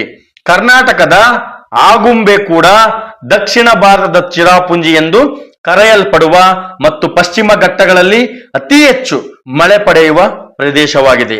ಆದಾಗ್ಯೂ ಇದು ಮೌಸಿನ್ ರಾಮ್ನಷ್ಟು ಮಳೆಯನ್ನು ಪಡೆಯುವುದಿಲ್ಲ. ಹಾಗಾಗಿ ಮೌಸಿನ್ ರಾಮ್ ಅತಿ ಹೆಚ್ಚು ಮಳೆಯನ್ನು ಪಡೆಯುವ ಸ್ಥಳವಾಗಿ ಗುರುತಿಸಿಕೊಂಡಿದೆ. ಹಾಗೂ ಆಗುಂಬೆಯನ್ನ ದಕ್ಷಿಣ ಭಾರತದ ಚಿರಾಪುಂಜಿ ಎಂದು ಕರೆಯಲಾಗುತ್ತದೆ. ಮೂರನೇ ಪ್ರಶ್ನೆ, ಭಾರತದ ಯಾವ ರಾಜ್ಯ ಅತಿ ಹೆಚ್ಚು ಅರಣ್ಯ ಪ್ರದೇಶ ಹೊಂದಿದೆ? ಇದು ಇಂಪಾರ್ಟೆಂಟ್ ನೋಡಿ ಸ್ನೇಹಿತರೆ. ಇದಕ್ಕೆ ಸಂಬಂಧಪಟ್ಟಂಗೆ ಎಲ್ಲ ವಿವರಣೆಯನ್ನ ಈ ಪ್ರಶ್ನೆಯಲ್ಲೇ ನಾವು ನೋಡೋಣ. ಇದಕ್ಕೆ ಸರಿಯಾದ ಉತ್ತರ ಮಧ್ಯಪ್ರದೇಶ. ಸರಿಯಾದ ಉತ್ತರ ಮಧ್ಯಪ್ರದೇಶ. ಭಾರತದಲ್ಲಿ ಅತಿ ಹೆಚ್ಚು ಅರಣ್ಯ ಪ್ರದೇಶ ಹೊಂದಿರುವ ರಾಜ್ಯ ಮಧ್ಯಪ್ರದೇಶವಾಗಿದೆ. ಭಾರತದಲ್ಲಿ ಅತಿ ಹೆಚ್ಚು ಅಂದ್ರೆ ಮಧ್ಯಪ್ರದೇಶವು ಮಳೆಯನ್ನು ಪಡೆಯುತ್ತದೆ. ವಿವರಣೆ ಸಮೇತ ನೋಡೋದಾದ್ರೆ ವಿವರಣೆ, ಮಧ್ಯಪ್ರದೇಶ ರಾಜ್ಯವು ದೇಶದಲ್ಲೇ ಅತಿ ಹೆಚ್ಚು ಅರಣ್ಯ ಪ್ರದೇಶವನ್ನು ಹೊಂದಿದೆ. 2019ರ ಅರಣ್ಯ ಸಮೀಕ್ಷೆಯ ಪ್ರಕಾರ ಮಧ್ಯಪ್ರದೇಶದಲ್ಲಿ ಅತಿ ಹೆಚ್ಚು ಅರಣ್ಯವಿದೆ. ಅರುಣಾಚಲ ಪ್ರದೇಶ, ಛತ್ತೀಸ್ಗಢ, ಒಡಿಶಾ ಮತ್ತು ಮಹಾರಾಷ್ಟ್ರ ರಾಜ್ಯಗಳು ಕೂಡ ಹೆಚ್ಚಿನ ಅರಣ್ಯ ಪ್ರದೇಶವನ್ನು ಹೊಂದಿವೆ. ಶೇಕಡವಾರು ಅರಣ್ಯ ಪ್ರದೇಶದ ಆಧಾರದ ಮೇಲೆ ಶೇಕಡವಾರು ನಾವು ನೋಡ್ತಾ ಇದೀವಿ. ಅತಿ ಹೆಚ್ಚು ಅಲ್ಲ, ಶೇಕಡವಾರು ಮಿಜೋರಾಂ ರಾಜ್ಯವು ಅತಿ ಹೆಚ್ಚು ಅರಣ್ಯ ಪ್ರದೇಶವನ್ನು ಹೊಂದಿದೆ. ಶೇಕಡವಾರು ಅರಣ್ಯ ಪ್ರದೇಶದ ಆಧಾರದ ಮೇಲೆ ನೋಡೋದಾದ್ರೆ ಮಿಜೋರಾಂ ರಾಜ್ಯವು ಅತಿ ಹೆಚ್ಚು ಅರಣ್ಯ ಪ್ರದೇಶವನ್ನು ಹೊಂದಿದೆ. ಹಾಗಾದ್ರೆ ಕರ್ನಾಟಕಕ್ಕೆ ಬರೋಣ. ನಾವಾಗಾದ್ರೆ ಬರೇ ನಾವು ಸೆಂಟ್ರಲ್ ನೋಡ್ತಾ ಹೋದ್ರೆ ಕರ್ನಾಟಕ ರಾಜ್ಯದಲ್ಲಿ ಏನು ಎಂಬುದು ನೋಡೋದಾದ್ರೆ, ಕರ್ನಾಟಕದಲ್ಲಿ ಅತಿ ಹೆಚ್ಚು ಅರಣ್ಯ ಹೊಂದಿರುವ ಜಿಲ್ಲೆ ಉತ್ತರ ಕನ್ನಡ ಜಿಲ್ಲೆ. ಯಾವುದು? ಉತ್ತರ ಕನ್ನಡ ಜಿಲ್ಲೆ. ಈ ಜಿಲ್ಲೆಯು ಅತಿ ಹೆಚ್ಚು ಅರಣ್ಯ ಪ್ರದೇಶವಿದೆ. ಈ ಜಿಲ್ಲೆಯಲ್ಲಿ ಸುಮಾರು 8143.53 ಚದರ ಕಿಲೋಮೀಟರ್ ವಿಸ್ತೀರ್ಣವನ್ನ ಹರಡಿದೆ. ಹಾಗಾದ್ರೆ ಭಾರತದಲ್ಲಿ ಅತಿ ಕಡಿಮೆ ಅರಣ್ಯ ಪ್ರದೇಶ ಹೊಂದಿರುವ ರಾಜ್ಯ? ಮುಂದೆ ಪ್ರಶ್ನೆ ಆಗಬಹುದು. ಈಗ ಅತಿ ಹೆಚ್ಚು ಕೇಳ್ಯಾರಂದ್ಮೇಲೆ ಅತಿ ಕಡಿಮೆ ಕೇಳಬಹುದು. ಸರಿಯಾದ ಉತ್ತರ ಹರಿಯಾಣ ರಾಜ್ಯವು ಅತಿ ಕಡಿಮೆ ಅರಣ್ಯ ಪ್ರದೇಶವನ್ನ ಹೊಂದಿದೆ. ಹಾಗಾದ್ರೆ ಕರ್ನಾಟಕದಲ್ಲಿ ಯಾವುದು ಅತಿ ಕಡಿಮೆ ಹೊಂದಿರೋದು ಎಂಬುದು ಪ್ರಶ್ನೆ ಆದ್ರೆ, ಕರ್ನಾಟಕದಲ್ಲಿ ವಿಜಯಪುರ, ಆಗಿನ ಬಿಜಾಪುರ, ಇವಾಗಿನ ವಿಜಯಪುರ ಜಿಲ್ಲೆಯು ಅತಿ ಕಡಿಮೆ ಅರಣ್ಯ ಪ್ರದೇಶವನ್ನ ಹೊಂದಿರುವ ಜಿಲ್ಲೆಯಾಗಿದೆ. ಅತಿ ಜಾಸ್ತಿ ಉತ್ತರ ಕನ್ನಡ ಜಿಲ್ಲೆ, ಕಡಿಮೆ ವಿಜಯಪುರ. ನಾಲ್ಕನೇ ಪ್ರಶ್ನೆ, ಯಾರ್ಲಿಂಗ್ ಜಾಂಗ್ಬೋ ನದಿಯನ್ನು ಭಾರತದಲ್ಲಿ ಯಾವ ಹೆಸರಿನಿಂದ ಕರೆಯಲಾಗುತ್ತದೆ ಎಂಬುದು ಈ ಪ್ರಶ್ನೆಯಾಗಿದೆ. ಯಾವುದು? ಯಾರ್ಲುಂಗ್ ಜಾಂಗ್ಬೋ. ನೋಡ್ಕೇಳ್ರಿ, ಇದು ಮತ್ತೆ ರಿಪೀಟ್ ಆಗಬಹುದು. ಇದಕ್ಕೆ ಸರಿಯಾದ ಉತ್ತರ ಯಾವುದು ಎಂಬುದನ್ನ ವಿವರಣೆ ಸಮೇತ ನೋಡೋಣ ಬನ್ನಿ ಸ್ನೇಹಿತರೆ. ಇದಕ್ಕೆ ಸರಿಯಾದ ಉತ್ತರ ಬ್ರಹ್ಮಪುತ್ರ. ವಿವರಣೆಯನ್ನ ನೋಡೋಣ. ಯಾರ್ಲುಂಗ್ ತಾಂಗೋ ಗ್ರ್ಯಾಂಡ್ಸ್ ಕ್ಯಾನ್ಸನ್ ಅನ್ನು ರೂಪಿಸುತ್ತದೆ. ಅರುಣಾಚಲ ಪ್ರದೇಶದಿಂದ ಕೆಳಕ್ಕೆ ನದಿಯು ಹೆಚ್ಚು ಅಗಲವಾಗುತ್ತದೆ ಮತ್ತು ಇದನ್ನು ಸಿಯಾಂಗ್ ಎಂದು ಕರೆಯುತ್ತಾರೆ. ಅಸ್ಸಾಂ ತಲುಪಿದ ನಂತರ ಬ್ರಹ್ಮಪುತ್ರ ಎಂದು ಕರೆಯಲಾಗುತ್ತದೆ. ನೋಡಿ, ನಮ್ಮ ಭಾರತ ದೇಶಕ್ಕೆ ಯಾರ್ಲುಂಗ್ ಜಾಂಗ್ಬೋ ಕಾಲಿಟ್ಟ ತಕ್ಷಣ ಇದನ್ನ ಬ್ರಹ್ಮಪುತ್ರ ಎಂದು ಕರೆಯಲಾಗುತ್ತದೆ? 5ನೇ ಪ್ರಶ್ನೆ ಸರಿಯಾಗಿ ನೋಡ್ಕೊಳ್ಳಿ ಸ್ನೇಹಿತರೆ, ಇದು ಇಂಪಾರ್ಟೆಂಟ್. ಕೇಸರಿ ಉತ್ಪಾದಿಸುವ ಭಾರತದ ಏಕೈಕ ರಾಜ್ಯ ಯಾವುದು ಎಂಬುದು ಈ ಪ್ರಶ್ನೆ ಆಗಿದೆ. ಇದು ಬಹಳ ಇಂಪಾರ್ಟೆಂಟ್, ಯಾಕಂದ್ರೆ ತುಂಬಾ ಸರಿ ರಿಪೀಟ್ ಆಗಿದೆ ಈ ಪ್ರಶ್ನೆ. ಇದಕ್ಕೆ ಸರಿಯಾದ ಉತ್ತರ ಜಮ್ಮು ಮತ್ತು ಕಾಶ್ಮೀರ ಅತಿ ಹೆಚ್ಚಾಗಿ ಕೇಸರಿಯನ್ನ ಉತ್ಪಾದನೆ ಮಾಡುವ ರಾಜ್ಯವಾಗಿದೆ. ಬನ್ನಿ ವಿವರಣೆಯನ್ನ ನೋಡೋಣ. ಭಾರತದಲ್ಲಿ ನೋಡಿ, ಕೇಸರಿ ಚಿತ್ರ ಸಮೇತನು ನಾವು ಇದರಲ್ಲಿ ಹಾಕಿದೀವಿ. ಭಾರತದಲ್ಲಿ ಅತಿ ಹೆಚ್ಚು ಕೇಸರಿ ಬೆಳೆಯುವ ರಾಜ್ಯ ಜಮ್ಮು ಕಾಶ್ಮೀರ. ಜಮ್ಮು ಕಾಶ್ಮೀರ ಕೇಸರಿ ಉತ್ಪಾದನೆಯಲ್ಲಿ ಭಾರತದ ಏಕೈಕ ರಾಜ್ಯವಾಗಿದೆ. ಕಾಶ್ಮೀರದಲ್ಲಿ ಬೆಳೆಯುವ ಕೇಸರಿಯು ವಿಶಿಷ್ಟ ಗುಣಮಟ್ಟವನ್ನು ಹೊಂದಿದೆ ಮತ್ತು ಅಂತಾರಾಷ್ಟ್ರೀಯ ಮಾರುಕಟ್ಟೆಯಲ್ಲಿ ಬಹಳ ಬೇಡಿಕೆಯನ್ನ ಹೊಂದಿದೆ. ಮುಂದಿನ ಪ್ರಶ್ನೆ 6ನೇ ಪ್ರಶ್ನೆ, ಇದು ಇಂಪಾರ್ಟೆಂಟ್ ನೋಡಿ ಸ್ನೇಹಿತರೆ. ಈ ಕೆಳಗಿನ ಯಾವ ನದಿಯು ಪಶ್ಚಿಮಾಭಿಮುಖವಾಗಿ ಹರಿಯುವುದಿಲ್ಲ? ಪಶ್ಚಿಮಾಭಿಮುಖವಾಗಿ ಹರಿಯುವುದಿಲ್ಲ ಯಾವ ನದಿ ಎಂಬುದು ಇದಕ್ಕೆ ಸರಿಯಾದ ಉತ್ತರನ ಈ ಕೋಡ್ ಸಮೇತ ನೋಡೋಣ ನಾವು. ನೋಡಿ, ಕರ್ನಾಟಕದಲ್ಲಿ ಪಶ್ಚಿಮಾಭಿಮುಖವಾಗಿ ಹರಿಯುವ ನದಿಗಳು ಎಂಬುದು ಇಲ್ಲಿ ನಾನು ಪಟ್ಟಿನೇ ಮಾಡಿ ಹಾಕಿದ್ದೀನಿ. ಮಗನೇ ಅವಕಾಶ ಕೊಡು ಎಂಬುದು ಇದರ ಕೋಡು. ಮಗನೇ ಅವಕಾಶ ಸಿಗುತ್ತದೆ ಎಂಬುದು ಇದರ ಕೋಡ್ ಆಗಿದೆ. ಹಾಗಾದ್ರೆ ನೋಡೋಣ ಬನ್ನಿ ವಿವರಣೆ ಏನಿದೆ ಅಂತ. ಎಂದರೆ ಮಹದಾಯಿ, ಇದು ಪಶ್ಚಿಮಾಭಿಮುಖವಾಗಿ ಹರಿಯುವ ನದಿ. ಮಹದಾಯಿ, ಗಂಗಾವಳಿ ಅಥವಾ ಬಡ್ತಿ, ನೇತ್ರಾವತಿ, ಅಘನಾಶಿನಿ ಮತ್ತು ವರಾಹಿ ಹಾಗೂ ಕಾಳಿ, ಶರಾವತಿ ಇವು ಪಶ್ಚಿಮಾಭಿಮುಖವಾಗಿ ಹರಿಯುವ ನದಿಯಾಗಿದೆ. ಏನು? ಮಗನೇ ಅವಕಾಶ ಸಿಗುತ್ತದೆ. ಪಶ್ಚಿಮಾಭಿಮುಖವಾಗಿ ಕರ್ನಾಟಕದಲ್ಲಿ ಹರಿಯುವ ನದಿಗಳು ಯಾವಂದ್ರೆ ಮಗನೇ ಅವಕಾಶ ಸಿಗುತ್ತದೆ ಎಂಬುದು ಕೋಡು. ಮಹದಾಯಿ, ಗಂಗಾವಳಿ ಅಥವಾ ಬೆಡ್ತಿ, ನೇತ್ರಾವತಿ, ಅಘನಾಶಿನಿ, ವರಾಹಿ, ಕಾಳಿ ಮತ್ತು ಶರಾವತಿ. 7ನೇ ಪ್ರಶ್ನೆ ಹೀಗಿದೆ: ಕರ್ನಾಟಕದ ಯಾವ ಜಿಲ್ಲೆ ಅತಿ ಹೆಚ್ಚು ಸಾಕ್ಷರತಾ ಪ್ರಮಾಣ ಹೊಂದಿದೆ ಎಂಬುದು ಈ ಪ್ರಶ್ನೆಯಾಗಿದೆ. ಇದಕ್ಕೆ ಸರಿಯಾದ ಉತ್ತರನ ನೋಡೋಣ ಬನ್ನಿ ಸ್ನೇಹಿತರೆ, ಯಾವುದು ಎಂಬುದನ್ನ. ಸಾಕ್ಷರತೆ ಪ್ರಮಾಣ ದಕ್ಷಿಣ ಕನ್ನಡ ಜಿಲ್ಲೆಯು ಅತಿ ಹೆಚ್ಚು ಸಾಕ್ಷರತೆಯನ್ನ ದಕ್ಷಿಣ ಕನ್ನಡ ಜಿಲ್ಲೆ ಹೊಂದಿದೆ. ನೋಡೋಣ ಬನ್ನಿ ವಿವರಣೆ. ಕರ್ನಾಟಕದ ಒಟ್ಟಾರೆ ಸಾಕ್ಷರತಾ ಪ್ರಮಾಣವು 75.36% ಆಗಿದೆ. ಈ ಪ್ರಮಾಣದಲ್ಲಿ ಪುರುಷರ ಸಾಕ್ಷರತೆ 82.47% ಮತ್ತು ಮಹಿಳೆಯರ ಸಾಕ್ಷರತೆ 68.08% ಇದೆ ಎಂದು ಅಂಕಿ ಅಂಶಗಳು ತೋರಿಸಿಕೊಡುತ್ತದೆ. ಹಾಗಾದ್ರೆ ಇಲ್ಲಿ ಕೆಲವು ಪ್ರಮುಖ ಅಂಶಗಳನ್ನು ನೋಡೋಣ. ಒಟ್ಟು 75.36 ಸಾಕ್ಷರತೆ ಇದ್ರೆ 82.47 ಪುರುಷರು, 68.08 ಮಹಿಳೆಯರು. ಹಾಗಾದ್ರೆ ಜಿಲ್ಲಾ ಸಾಕ್ಷರತೆಗೆ ಬಂದ್ರೆ ದಕ್ಷಿಣ ಕನ್ನಡ ಜಿಲ್ಲೆಯು ಅತಿ ಹೆಚ್ಚು ಸಾಕ್ಷರತೆ ಹೊಂದಿದ್ದರೆ ಯಾದಗಿರಿ ಜಿಲ್ಲೆಯು ಅತಿ ಕಡಿಮೆ ಸಾಕ್ಷರತೆಯನ್ನು ಹೊಂದಿದೆ. ಒಂದೇ ಪ್ರಶ್ನೆಯಲ್ಲಿ ಇಲ್ಲಿ 3 ಅಥವಾ 4 ಉತ್ತರಗಳನ್ನ ನಾವು ವಿವರಣೆ ಸಮೇತವಾಗಿ ಈ ಸಂಚಿಕೆಯಲ್ಲಿ ನೋಡೋದು ಇದು ಒಂಥರ ಸ್ಪೆಷಲ್. ಯಾದಗಿರಿಯು ಅತಿ ಕಡಿಮೆ ಸಾಕ್ಷರತೆಯನ್ನ ಹೊಂದಿದೆ. ಮುಂದಿನ ಪ್ರಶ್ನೆ 8ನೇ ಪ್ರಶ್ನೆ ನೋಡಿ. ನಂದಿ ಬೆಟ್ಟ ಪ್ರಖ್ಯಾತ ಪ್ರವಾಸ ತಾಣ ಕರ್ನಾಟಕದ ಯಾವ ಜಿಲ್ಲೆಯಲ್ಲಿ ಕಂಡು ಬರ್ತದೆ? ನೀವೆಲ್ಲ ಕೇಳಿರ್ಬೋದು ನಂದಿ ಬೆಟ್ಟ, ನಂದಿ ಹಿಲ್ಸ್ ಎಲ್ಲಿ ಕಂಡು ಬರ್ತದೆ ಅಂದ್ರೆ ಚಿಕ್ಕಬಳ್ಳಾಪುರ ಜಿಲ್ಲೆಯಲ್ಲಿ ನಂದಿ ಬೆಟ್ಟ ಪ್ರಖ್ಯಾತವಾದಂತಹ ಪ್ರವಾಸ ಸ್ಥಾನ ಕಂಡು ಬರುವ ಜಿಲ್ಲೆಯಾಗಿದೆ. ನೋಡಿ ಬನ್ನಿ ವಿವರಣೆಯನ್ನ ನೋಡೋಣ.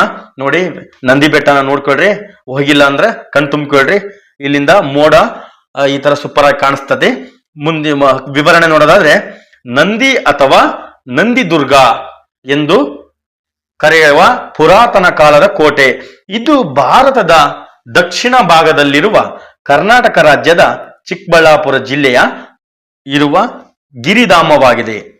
ಚಿಕ್ಕಬಳ್ಳಾಪುರ ಪಟ್ಟಣದಿಂದ 10 ಕಿಲೋಮೀಟರ್ ದೂರದಲ್ಲಿ ಕಂಡು ಬರ್ತದೆ ಇದು.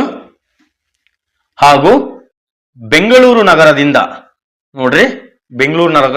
ಸುಮಾರು 45 ಕಿಲೋಮೀಟರ್ ಈ ಚಿಕ್ಕಬಳ್ಳಾಪುರ ನಂದಿ ಬೆಟ್ಟ ಕಾಣಿಸ್ತದೆ, ನೋಡ್ಬೋದು. 9ನೇ ಪ್ರಶ್ನೆ ಈ ರೀತಿ ಇದೆ: ಈ ಕೆಳಕಂಡ ಯಾವ ನದಿಯು ಕಾವೇರಿಯ ಉಪನದಿ ಆಗಿರುವುದಿಲ್ಲ? ಕಾವೇರಿಯ ಉಪನದಿ ಆಗಿರುವುದಿಲ್ಲ ಎಂಬುದು ಈ ಪ್ರಶ್ನೆ ಆಗಿದೆ. ನೋಡೋಣ. ಹಾಗಾದ್ರೆ ಯಾವ್ಯಾವ ಕಾವೇರಿಯ ಉಪನದಿ ಎಂಬುದನ್ನ ಒಂದು ಪಟ್ಟಿ ನೋಡ್ಬಿಡೋಣ. ಪಟ್ಟಿ ನೋಡಿದ್ರೆ ಈ ಆಪ್ಷನ್ ಅಲ್ಲಿ ಯಾವುದನ್ನ ತೆಗಿಬಹುದು, ಯಾವುದು ಕಾವೇರಿಯ ಉಪನದಿ ಆಗಿರುವುದಿಲ್ಲ ಎಂಬುದು ನಮಗೆ ಕ್ಲಿಯರ್ ಆಗುತ್ತೆ. ನೋಡೋಣ. ಕಾವೇರಿ ನದಿಯ ಉಪನದಿಗಳು. ಕಾವೇರಿ ನದಿಯು ಕರ್ನಾಟಕ, ತಮಿಳುನಾಡು, ಕೇರಳ ಮತ್ತು ಪುದುಚೇರಿಯ ಮೂಲಕ ಹರಿಯುತ್ತದೆ. ನೋಡಿ, ಕಾವೇರಿ ನದಿಯ ಜಲ ವಿವಾದ ಯಾವ ಯಾವ ರಾಜ್ಯಗಳಿಗೆ ಸಂಬಂಧಿಸಿದೆ ಎಂಬುದು ಪ್ರಶ್ನೆ ಆದ್ರೆ ತಮಿಳುನಾಡು, ಕೇರಳ, ಪಾಂಡಿಚೇರಿ ಅಥವಾ ಪುದುಚೇರಿ, ಕರ್ನಾಟಕ 4 ರಾಜ್ಯಗಳಿಗೆ ಸಂಬಂಧಿಸಿದೆ. ಉಪನದಿಗಳನ್ನು ಹೊಂದಿದೆ. ಯಾವುವು ಪ್ರಮುಖ ಉಪನದಿಗಳಂದ್ರೆ ಹೇಮಾವತಿ, ಶಿಂಷಾ, ಅರ್ಕಾವತಿ, ಕಬಿನಿ, ಲಕ್ಷ್ಮಣ ತೀರ್ಥ, ಹಾರಂಗಿ, ಭವಾನಿ, ಅಮರಾವತಿ ಮತ್ತು ಲೋಕಪಾವನಿ.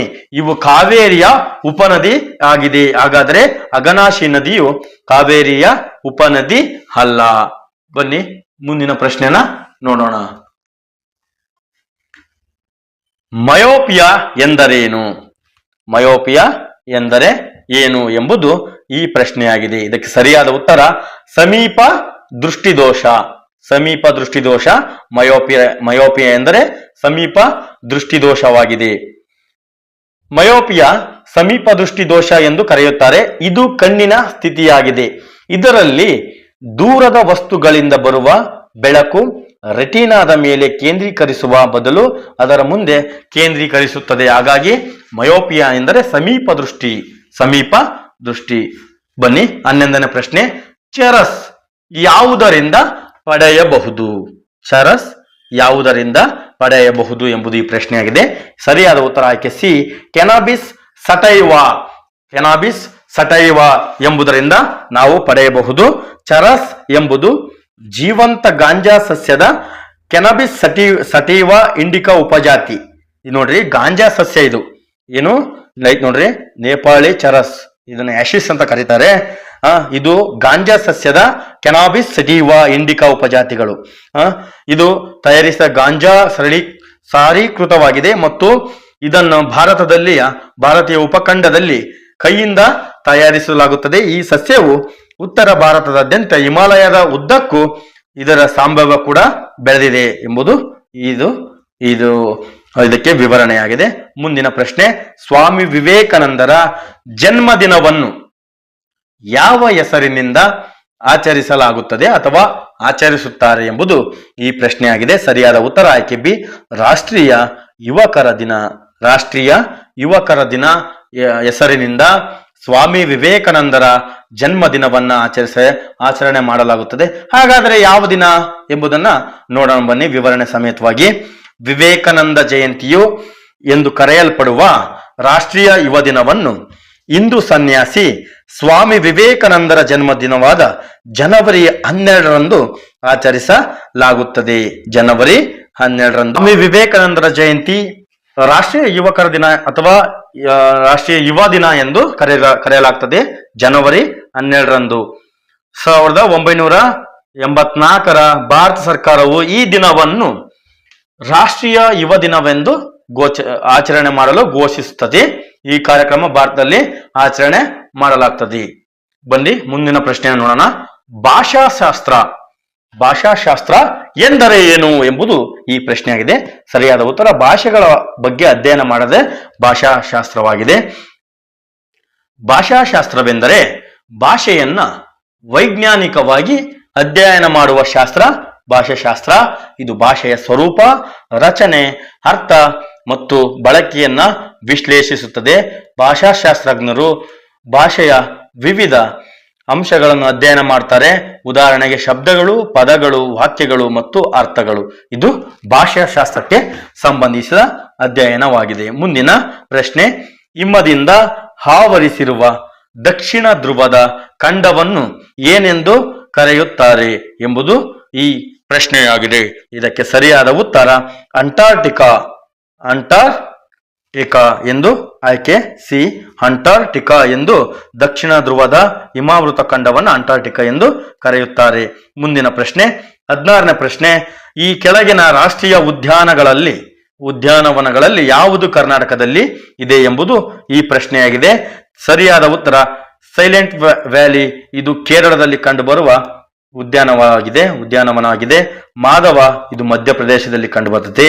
ಬಂಡೀಪುರ ಇದು ಕರ್ನಾಟಕದ ಚಾಮರಾಜನಗರ ಜಿಲ್ಲೆಯಲ್ಲಿ ಕಂಡುಬರುವ ರಾಷ್ಟ್ರೀಯ ಉದ್ಯಾನವನವಾಗಿದೆ. ಬಂಡೀಪುರ ರಾಷ್ಟ್ರೀಯ ಉದ್ಯಾನವನ ಕರ್ನಾಟಕದ ಚಾಮರಾಜನಗರ ಜಿಲ್ಲೆಯಲ್ಲಿ ಇರುವ ಒಂದು ರಾಷ್ಟ್ರೀಯ ಉದ್ಯಾನವನವಾಗಿದೆ. ತಮಿಳುನಾಡಿನ ಮಧುಮಲೈ ರಾಷ್ಟ್ರೀಯ ಉದ್ಯಾನವನ, ಕೇರಳದ ವಾಯ್ನಾಡು ವನ್ಯಜೀವಿ ಅಭಯಾರಣ್ಯ ಇದಕ್ಕೆ ಹೊಂದ್ಕೊಂಡತಿ. ಹಾಗಾದ್ರೆ ಪ್ರಶ್ನೆ ಕೇಳಬಹುದು, ಬಂಡೀಪುರ ರಾಷ್ಟ್ರೀಯ ಉದ್ಯಾನವನ ಯಾವ ರಾಜ್ಯಗಳಿಗೆ ಹೊಂದಿಕೊಂಡಿದೆ ಅಂದ್ರೆ ಕರ್ನಾಟಕ, ತಮಿಳುನಾಡು ಮತ್ತು ಕೇರಳ 3 ರಾಜ್ಯಕ್ಕೆ ಅಂದ್ರೆ ಗಡಿಯಲ್ಲಿ ಹಂಚಿಕೊಂಡಿರುವ ಉದ್ಯಾನವನವಾಗಿದೆ. ಬನ್ನಿ ಮುಂದಿನ ಪ್ರಶ್ನೆ. ಈ ಕೆಳಗಿನವುಗಳಲ್ಲಿ ಯಾರು ರಾಜ್ಯಸಭೆಯ ಅಧ್ಯಕ್ಷರು? ನೋಡಿ, ಇದು ಬಹಳ ತುಂಬಾ ಸರಿ ಇದು ರಿಪೀಟ್ ಆಗಿರುವಂತಹ ಪ್ರಶ್ನೆಯಾಗಿದೆ. ಇದಕ್ಕೆ ಸರಿಯಾದ ಉತ್ತರ ಉಪರಾಷ್ಟ್ರಪತಿ. ಸರಿಯಾದ ಉತ್ತರ ಉಪರಾಷ್ಟ್ರಪತಿ ರಾಜ್ಯಸಭೆಯ ಅಧ್ಯಕ್ಷರಾಗಿ ಕೆಲಸ ಮಾಡ್ತಾರೆ. ರಾಜ್ಯಸಭೆ ಸಭಾಪತಿಯ ಬಗ್ಗೆ ಮಾಹಿತಿ ನೋಡೋದಾದ್ರೆ, ರಾಜ್ಯಸಭೆಯ ಅಧ್ಯಕ್ಷರು ಭಾರತೀಯ ಸಂಸತ್ತಿನ ಮೇಲ್ಮನೆಯಾದ ರಾಜ್ಯಸಭೆಯ ಅಧ್ಯಕ್ಷತೆಯನ್ನ ವಹಿಸುತ್ತಾರೆ. ಮೇಲ್ಮನೆಯಲ್ಲಿ ಕ್ರಮ ಮತ್ತು ಅಲಂಕಾರವನ್ನು ಕಾಪಾಡಿಕೊಳ್ಳೋದು ಇವ್ರ ಜವಾಬ್ದಾರಿ ಆಗಿರುತ್ತದೆ. ಬನ್ನಿ ಮುಂದಿನ ಪ್ರಶ್ನೆ. ಲೋಕಸಭೆಯ ಸದಸ್ಯನಾಗಿ ಸ್ಪರ್ಧಿಸಲು ಕನಿಷ್ಠ ವಯಸ್ಸು ಎಷ್ಟಿರಬೇಕು ಎಂಬುದು ಈ ಪ್ರಶ್ನೆ ಆಗಿದೆ. ಬನ್ನಿ ಹಾಗಾದ್ರೆ ಸರಿಯಾದ ಉತ್ತರ 25. 25 ಇದಕ್ಕೆ ಸರಿಯಾದ ಉತ್ತರ. ಲೋಕಸಭೆಯ ಸದಸ್ಯರಾಗಲು ಕನಿಷ್ಠ 25 ವರ್ಷ ವಯಸ್ಸಾಗಿರ್ಬೇಕು. ಲೋಕಸಭೆಯ ಸಾಮಾನ್ಯ ಅವಧಿ 5 ವರ್ಷಗಳು. 5 ವರ್ಷಗಳ ನಂತರ ಮತ್ತೊಮ್ಮೆ ಚುನಾವಣೆ ನಡೀತದೆ. ಸಿಂಪಲ್ ಆಗಿ ನೆನ್ಪಿಟ್ಕೊಳ್ರಿ. ಮುಂದಿನ ಪ್ರಶ್ನೆ 19ನೇ ಪ್ರಶ್ನೆ.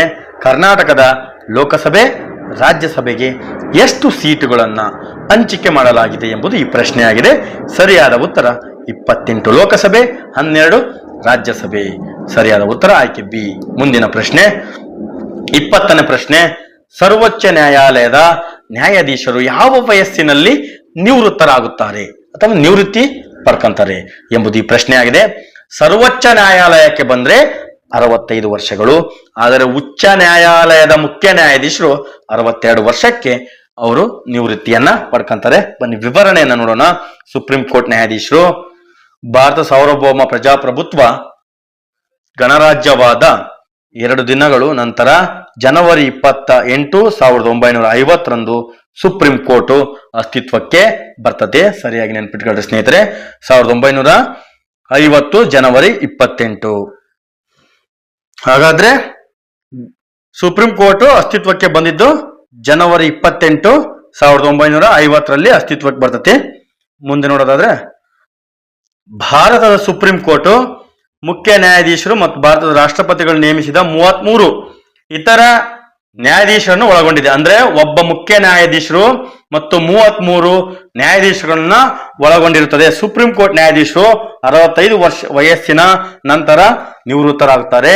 ಸುಪ್ರೀಂ ಕೋರ್ಟ್ ನ್ಯಾಯಾಧೀಶರಾಗಿ ನೇಮಕಗೊಳ್ಳಲು ಒಬ್ಬ ವ್ಯಕ್ತಿ ಭಾರತದ ನಾಗರಿಕರಾಗಿರಬೇಕು ಮತ್ತು ಕನಿಷ್ಠ 5 ವರ್ಷಗಳ ಕಾಲ ಹೈಕೋರ್ಟ್ ಅಥವಾ 2 ಅಥವಾ ಹೆಚ್ಚಿನ ನ್ಯಾಯಾಲಯಗಳ ನ್ಯಾಯಾಧೀಶರಾಗಿರಬೇಕು ಅಥವಾ ಕನಿಷ್ಠ 10 ವರ್ಷಗಳ ಕಾಲ ಹೈಕೋರ್ಟ್ ಅಥವಾ 2 ಅಥವಾ ಹೆಚ್ಚಿನ ನ್ಯಾಯಾಲಯಗಳ ವಕೀಲರಾಗಿರಬೇಕು ಅಥವಾ ಅಧ್ಯಕ್ಷರ ಅಭಿಪ್ರಾಯದಲ್ಲಿ ಅವರು ವಿಶಿಷ್ಟ ನ್ಯಾಯಶಾಸ್ತ್ರಜ್ಞರಾಗಿರಬೇಕು. ಹೈಕೋರ್ಟ್ ನ್ಯಾಯಾಧೀಶರನ್ನ ಸುಪ್ರೀಂ ಕೋರ್ಟ್ ತಾತ್ಕಾಲಿಕ ನ್ಯಾಯಾಧೀಶರಾಗಿ ನೇಮಕ ಮಾಡಲು ಸುಪ್ರೀಂ ಕೋರ್ಟ್ ಅಧಿಕಾರನ ಹೊಂದಿದೆ. ಮುಂದಿನ ಪ್ರಶ್ನೆ 21ನೇ ಪ್ರಶ್ನೆ. ಯಾವ ರೀತಿಯ ನಾಗರಿಕತೆಯನ್ನು ನಮ್ಮ ದೇಶದ ಸಂವಿಧಾನವು ಅಂಗೀಕರಿಸಿದೆ? ಯಾವ ರೀತಿದು? ಏಕಪೌರತ್ವನ, ದ್ವಿಪೌರತ್ವನ, 3 ನಾಗರಿಕತೆನ ಅಥವಾ ಯಾವುದು ಅಲ್ವಾ ಅಂತ ಈ ಪ್ರಶ್ನೆಯಾಗಿದೆ. ಸರಿಯಾದ ಉತ್ತರ ಏಕಪೌರತ್ವ. ನಮ್ಮ ಭಾರತವು ಏಕಪೌರತ್ವ ಅಂದ್ರೆ ಏನು? ಏಕಪೌರತ್ವ ಎಂದರೆ ಪ್ರತಿಯೊಬ್ಬ ವ್ಯಕ್ತಿಯು ಕೇವಲ ಭಾರತದ ಪ್ರಜೆ ಎಂದು ಪರಿಗಣಿಸಲ್ಪಡ್ತಾರೆ. ಅವರು ಯಾವುದೇ ರಾಜ್ಯದಲ್ಲಿ ವಾಸಿಸುತ್ತಿರಲಿ, ಬೇರೆ ರೀತಿಯಲ್ಲಿ ಹೇಳುವುದಾದ್ರೆ ಅವರು ರಾಜ್ಯದ ಪೌರತ್ವವನ್ನು ಹೊಂದಿಲ್ಲ, ಕೇವಲ ಭಾರತದ ಪೌರತ್ವವನ್ನು ಹೊಂದಿರುತ್ತಾರೆ. ಇದೇ ಏಕಪೌರತ್ವ. ಮುಂದಿನ ಪ್ರಶ್ನೆ ವಿವರಣೆ ನೋಡೋದಾದ್ರೆ, ಭಾರತದಲ್ಲಿ ಏಕಪೌರತ್ವ ವ್ಯವಸ್ಥೆಯನ್ನು ಅಳವಡಿಸಲಾಗಿದೆ. ಇದರರ್ಥ ಭಾರತದ ಪ್ರತಿಯೊಬ್ಬ ವ್ಯಕ್ತಿಯು ಭಾರತದ ಪ್ರಜೆ ಎಂದು ಪರಿಗಣಿಸಲ್ಪಡುತ್ತಾನೆ. ರಾಜ್ಯದ ಪೌರತ್ವವನ್ನು ಹೊಂದಿಲ್ಲ. ಉದಾಹರಣೆಗೆ ಕೇರಳ, ಪಂಜಾಬ್ನಲ್ಲಿ ಜನಿಸಿದ ವ್ಯಕ್ತಿ ಕೇವಲ ಭಾರತೀಯ ಪ್ರಜೆ ಎಂದು ಪರಿಗಣಿಸಲ್ಪಡುತ್ತಾರೆ, ಆ ರಾಜ್ಯದ ಪ್ರಜೆ ಎಂದು ಪರಿಗಣಿಸಲ್ಪಡುವುದಿಲ್ಲ. ಕೆಲವೊಂದು ರಾಷ್ಟ್ರಗಳಲ್ಲಿ ದ್ವಿಪೌರತ್ವ ಇದೆ, ಅಂದ್ರೆ ರಾಜ್ಯಗಳ ಬೇರೆ ಮತ್ತು ಬೇರೆ ರಾಜ್ಯ ಬೇರೆ ಈ ತರನ ಪರಿಗಣಿಸಲ್ಪಡ್ತಾರೆ. ಆದರೆ ಭಾರತ ಮಾತ್ರ ಏಕಪೌರತ್ವವನ್ನು ಹೊಂದಿದೆ. ಮುಂದಿನ ಪ್ರಶ್ನೆ 22ನೇ ಪ್ರಶ್ನೆ, ಪರಮಾಣು ರಿಯಾಕ್ಟರ್ನಲ್ಲಿ ಯಾವುದನ್ನು ಮಾಡರೇಟರ್ ಅಂತ ಉಪಯೋಗಿಸುತ್ತಾರೆ ಎಂಬುದು ಈ ಪ್ರಶ್ನೆಯಾಗಿದೆ. ಯಾವುದು? ಇದಕ್ಕೆ ಸರಿಯಾದ ಉತ್ತರ ಗ್ರಾಫೈಟ್.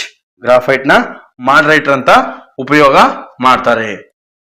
23ನೇ ಪ್ರಶ್ನೆ, ಕರ್ನಾಟಕದ ಯಾವ ಜಿಲ್ಲೆಯಲ್ಲಿ ಇಡ್ಕಲ್ ಡ್ಯಾಮ್ ಇದೆ? ಇಡ್ಕಲ್ ಡ್ಯಾಮ್ ಯಾವ ಜಿಲ್ಲೆಯಲ್ಲಿದೆ ಎಂಬುದು ಈ ಪ್ರಶ್ನೆಯಾಗಿದೆ. ಇದಕ್ಕೆ ಸರಿಯಾದ ಉತ್ತರ ಬೆಳಗಾವಿ. ಆಯ್ಕೆ ಬಿ, ಬೆಳಗಾವಿ ಜಿಲ್ಲೆಯಲ್ಲಿ ಕಂಡುಬರುತ್ತದೆ.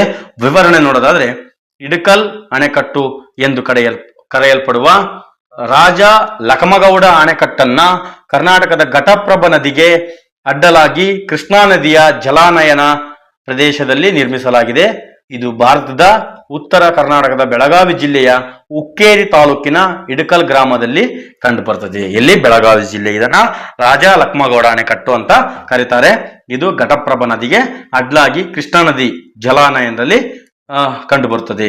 ಮುಂದಿನ ಪ್ರಶ್ನೆ 24ನೇ ಪ್ರಶ್ನೆ, ಎಲೆಕ್ಟ್ರಿಕ್ ಮೋಟಾರ್ ಅನ್ನು ಇದನ್ನು ಪರಿವರ್ತಿಸುತ್ತದೆ. ಇಲೆಕ್ಟ್ರಿಕ್ ಮೋಟಾರ್ ಏನನ್ನ ಪರಿವರ್ತಿಸುತ್ತದೆ ಅಂದ್ರೆ, ಎಲೆಕ್ಟ್ರಿಕ್ ಮೋಟರ್ ವಿದ್ಯುತ್ ಶಕ್ತಿಯನ್ನ ಯಾಂತ್ರಿಕ ಶಕ್ತಿಯನ್ನಾಗಿ ಪರಿವರ್ತನೆ ಮಾಡ್ತದೆ.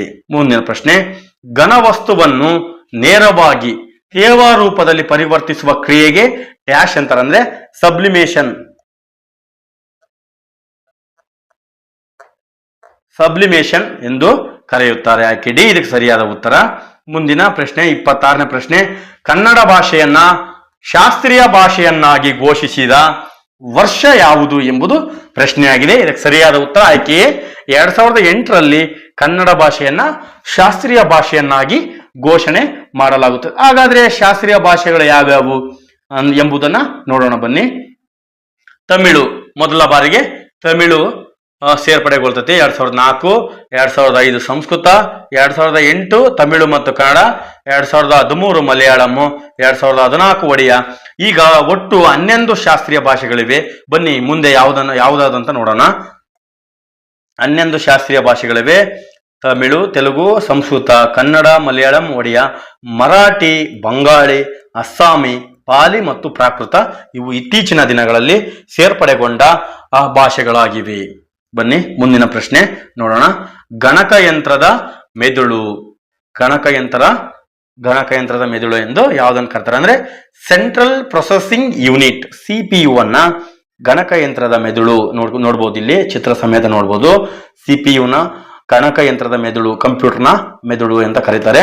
CPU ವಿಸ್ತರಿಸಿ ಎಂಬುದು ಮುಂದೆ ಪ್ರಶ್ನೆ ಆದ ಸೆಂಟ್ರಲ್ ಪ್ರೊಸೆಸಿಂಗ್ ಯೂನಿಟ್. ಮುಂದಿನ ಪ್ರಶ್ನೆ, ಕಂಪ್ಯೂಟರ್ನ ಮೆದುಳು ಎಂದು ಕರೆಯಲ್ಪಡುವ ಭಾಗವೆಂದರೆ CPU, ಕೇಂದ್ರೀಯ ಸಂಸ್ಕರಣಾ ಘಟಕ. CPU ಕಂಪ್ಯೂಟರ್ನಲ್ಲಿನ ಸೂಚನೆಗಳನ್ನ ಕಾರ್ಯಗತಗೊಳಿಸುತ್ತದೆ ಮತ್ತು ಕಂಪ್ಯೂಟರ್ನ ಎಲ್ಲಾ ಚಟುವಟಿಕೆಗಳನ್ನ ನಿರ್ವಹಿಸುತ್ತದೆ ಅಥವಾ ನಿಯಂತ್ರಿಸುತ್ತದೆ ಎಂಬುದು ಈ ಪ್ರಶ್ನೆಯ ವಿವರಣೆಯಾಗಿದೆ. ಮುಂದಿನ ಪ್ರಶ್ನೆ, RAM, ರ್ಯಾಮ್ ಇದರ ಪೂರ್ಣ ರೂಪ ಹೇಳಿರಿ. ಇದಕ್ಕೆ ಸರಿಯಾದ ಉತ್ತರ ರ್ಯಾಂಡಮ್ ಆಕ್ಸೆಸ್ ಮೆಮೊರಿ. ಆಯ್ಕೆ ಸಿ, ರ್ಯಾಂಡಮ್ ಆಕ್ಸೆಸ್ ಮೆಮೊರಿ. ವಿವರಣೆ, random access memory. RAND stands for random access memory and it's one of the most fundamental elements of computing. RAM is temporary memory bank where your computer stores data in it needs to retrieve quickly. ನೋಡ್ರಿ, random access memory ಇದು data store, computer data store ಮಾಡೋದು. ಮುಂದಿನ ಪ್ರಶ್ನೆ 29ನೇ ಪ್ರಶ್ನೆ, ಪತಂಜಲಿ ಯಾವ ಸೂತ್ರಗಳ ಸಂಕಲನವಾಗಿದೆ ಎಂಬುದು ಈ ಪ್ರಶ್ನೆಯಾಗಿದೆ. ಸರಿಯಾದ ಉತ್ತರ ಯೋಗ ಸೂತ್ರ. ಪತಂಜಲಿ ಯೋಗ ಸೂತ್ರ. ವಿವರಣೆ ನೋಡೋಣ. ಪತಂಜಲಿ ಮುನಿಗಳು ಔಷಧ, ಭಾಷೆ ಮತ್ತು ವ್ಯಾಕರಣ ಮೇಲೆ ಪಠ್ಯಗಳನ್ನು ಬರೆದಂತಹ ಬಹುಮುಖ ಪ್ರತಿಭೆ ಉಳ್ಳ ವ್ಯಕ್ತಿ ಅಷ್ಟೇ ಅಲ್ಲ, 18 ಶಾಸ್ತ್ರೀಯ ತಮಿಳು ಸಿದ್ಧರುಗಳಲ್ಲಿ ಒಬ್ಬರಾಗಿದ್ರು. ಒಬ್ಬ ಮಹಾನ್ ಯೋಗಿಯಾಗಿದ್ದರು. ಇವರು ಆಧುನಿಕ ಯೋಗದ ಜನಕ ಎಂದೇ ಹೆಚ್ಚಾಗಿ ಪ್ರಸಿದ್ಧರಾಗಿದ್ದರು. ಹಾಗಾಗಿ ಯೋಗ ಸೂತ್ರಕ್ಕೆ ಸಂಬಂಧಿಸಿದರಾಗಿದ್ದಾರೆ. 30ನೇ ಪ್ರಶ್ನೆ, ಕಂಪ್ಯೂಟರ್ ಭಾಷೆಯಲ್ಲಿ ಎರರ್ ಗೆ ಈಗೂ ಅನ್ನುತ್ತಾರೆ. ಎರರ್ಗೆ ಬಗ್ ಎ ಆಕೆಯೇ ಬಗ್ ಅಂತ ಕರೀತಾರೆ. ಕಂಪ್ಯೂಟರ್ ನಲ್ಲಿ ಕೆಲವೊಂದು ಟೈಮು ಏನಾದ್ರೂ ಓಪನ್ ಆಗ್ತಿಲ್ಲ ಅಂತಂದ್ರೆ ಎರರ್ ಅಂತ ತೋರಿಸ್ತದೆ, ಅದಕ್ಕೆ ಬಗ್ ಅಂತ ಕರೀತಾರೆ. ಮುಂದಿನ ಎರರ್ಗೆ ನೋಡಿ ಸಂಬಂಧಪಟ್ಟಾರೆ. ಎರರ್ ಅಂದರೆ ಕನ್ನಡದಲ್ಲಿ ದೋಷ, ತಪ್ಪು ಅಥವಾ ತಪ್ಪಾದ ಲೆಕ್ಕಾಚಾರ ಎಂದರ್ಥ. ತಪ್ಪು ಮಾಹಿತಿ ಅಥವಾ ತಪ್ಪಾದ ನಡವಳಿಕೆಯನ್ನು ಸೂಚಿಸುತ್ತದೆ. ಉದಾಹರಣೆಗೆ ಕಂಪ್ಯೂಟರ್ ಪ್ರೋಗ್ರಾಮ್ ಅಲ್ಲಿ ಒಂದು ದೋಷ ಸಂಭವಿಸಿದರೆ ಅದನ್ನು ಫೋರಂ ಎರರ್ ಎಂದು ಕರೆಯಲಾಗುತ್ತದೆ. ಮುಂದಿನ ಪ್ರಶ್ನೆ 31ನೇ ಪ್ರಶ್ನೆ. ವಿಜಯನಗರ ಸಾಮ್ರಾಜ್ಯದ ಸ್ಥಾಪಕರು ಸಂಸ್ಥಾಪಕರು ಯಾರು ಎಂಬುದು ಪ್ರಶ್ನೆಯಾಗಿದೆ. ಆಯ್ಕೆ ಎ ಯಾವುದು, ಆಯ್ಕೆ ಬಿ ಯಾವುದು?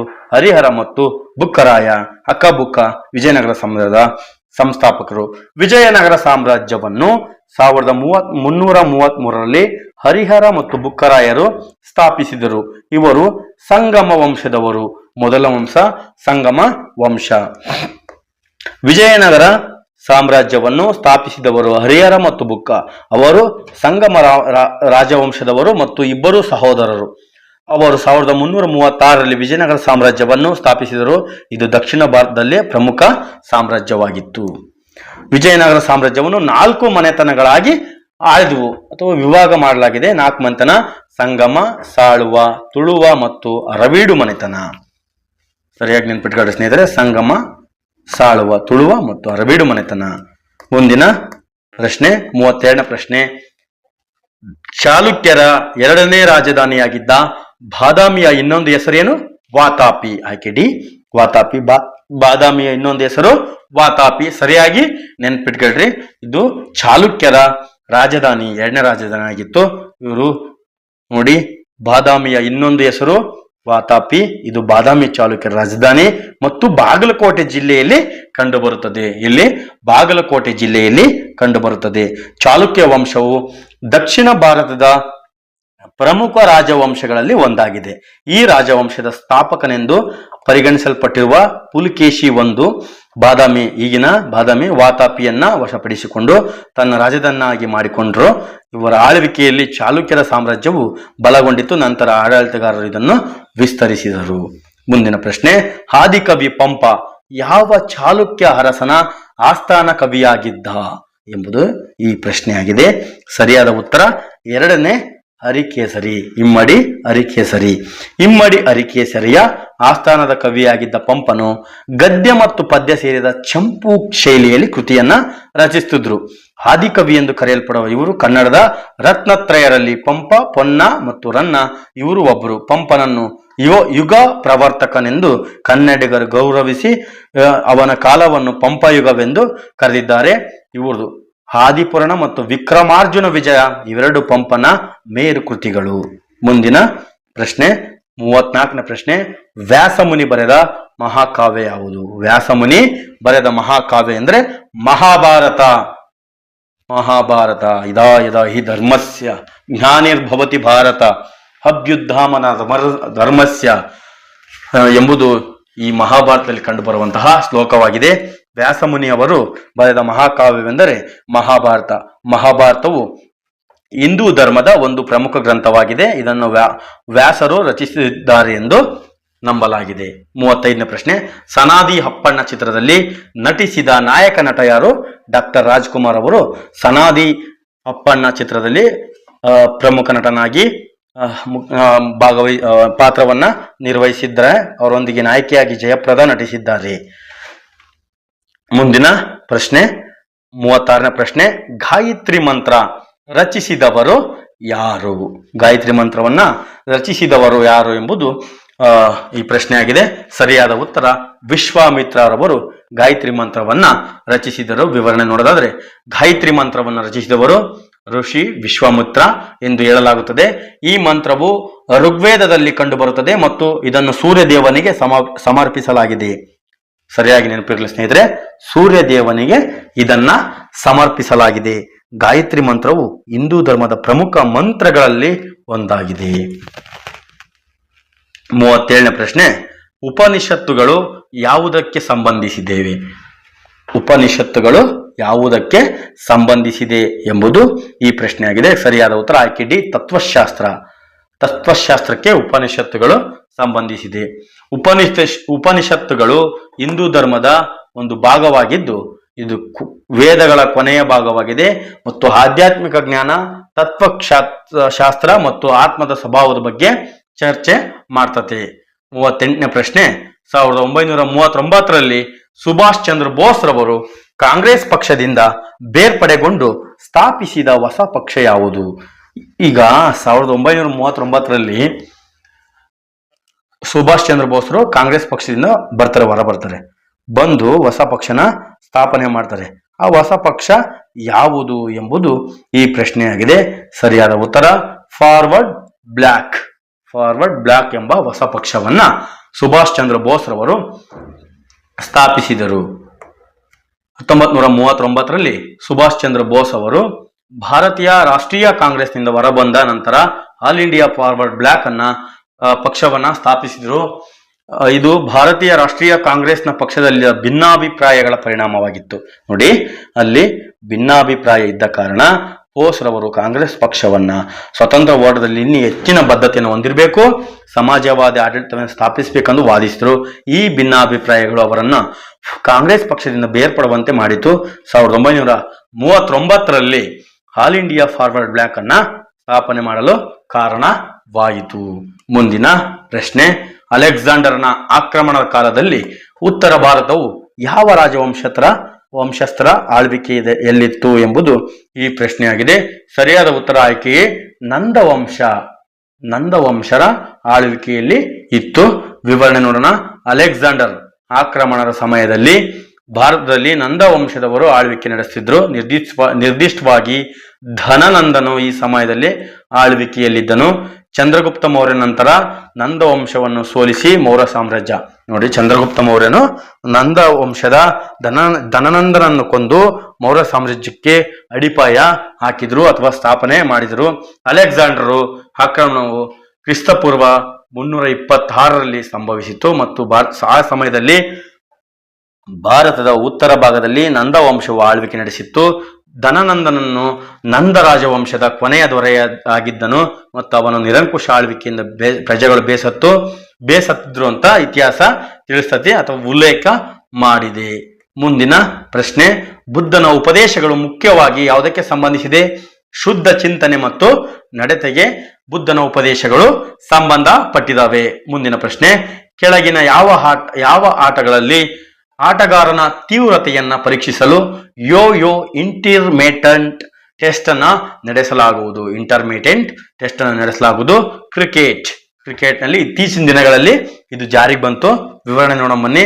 The yo intermittent test is a fitness test used in cricket ಮತ್ತು other sports to assess athletes ability ಮತ್ತು repeatedly perform high intensity exercise with recovery periods ಎಂಬುದು ಯೋ ಇಂಟರ್ಮಿಟೆಂಟ್ ಟೆಸ್ಟ್ ಉದ್ದೇಶವಾಗಿದೆ.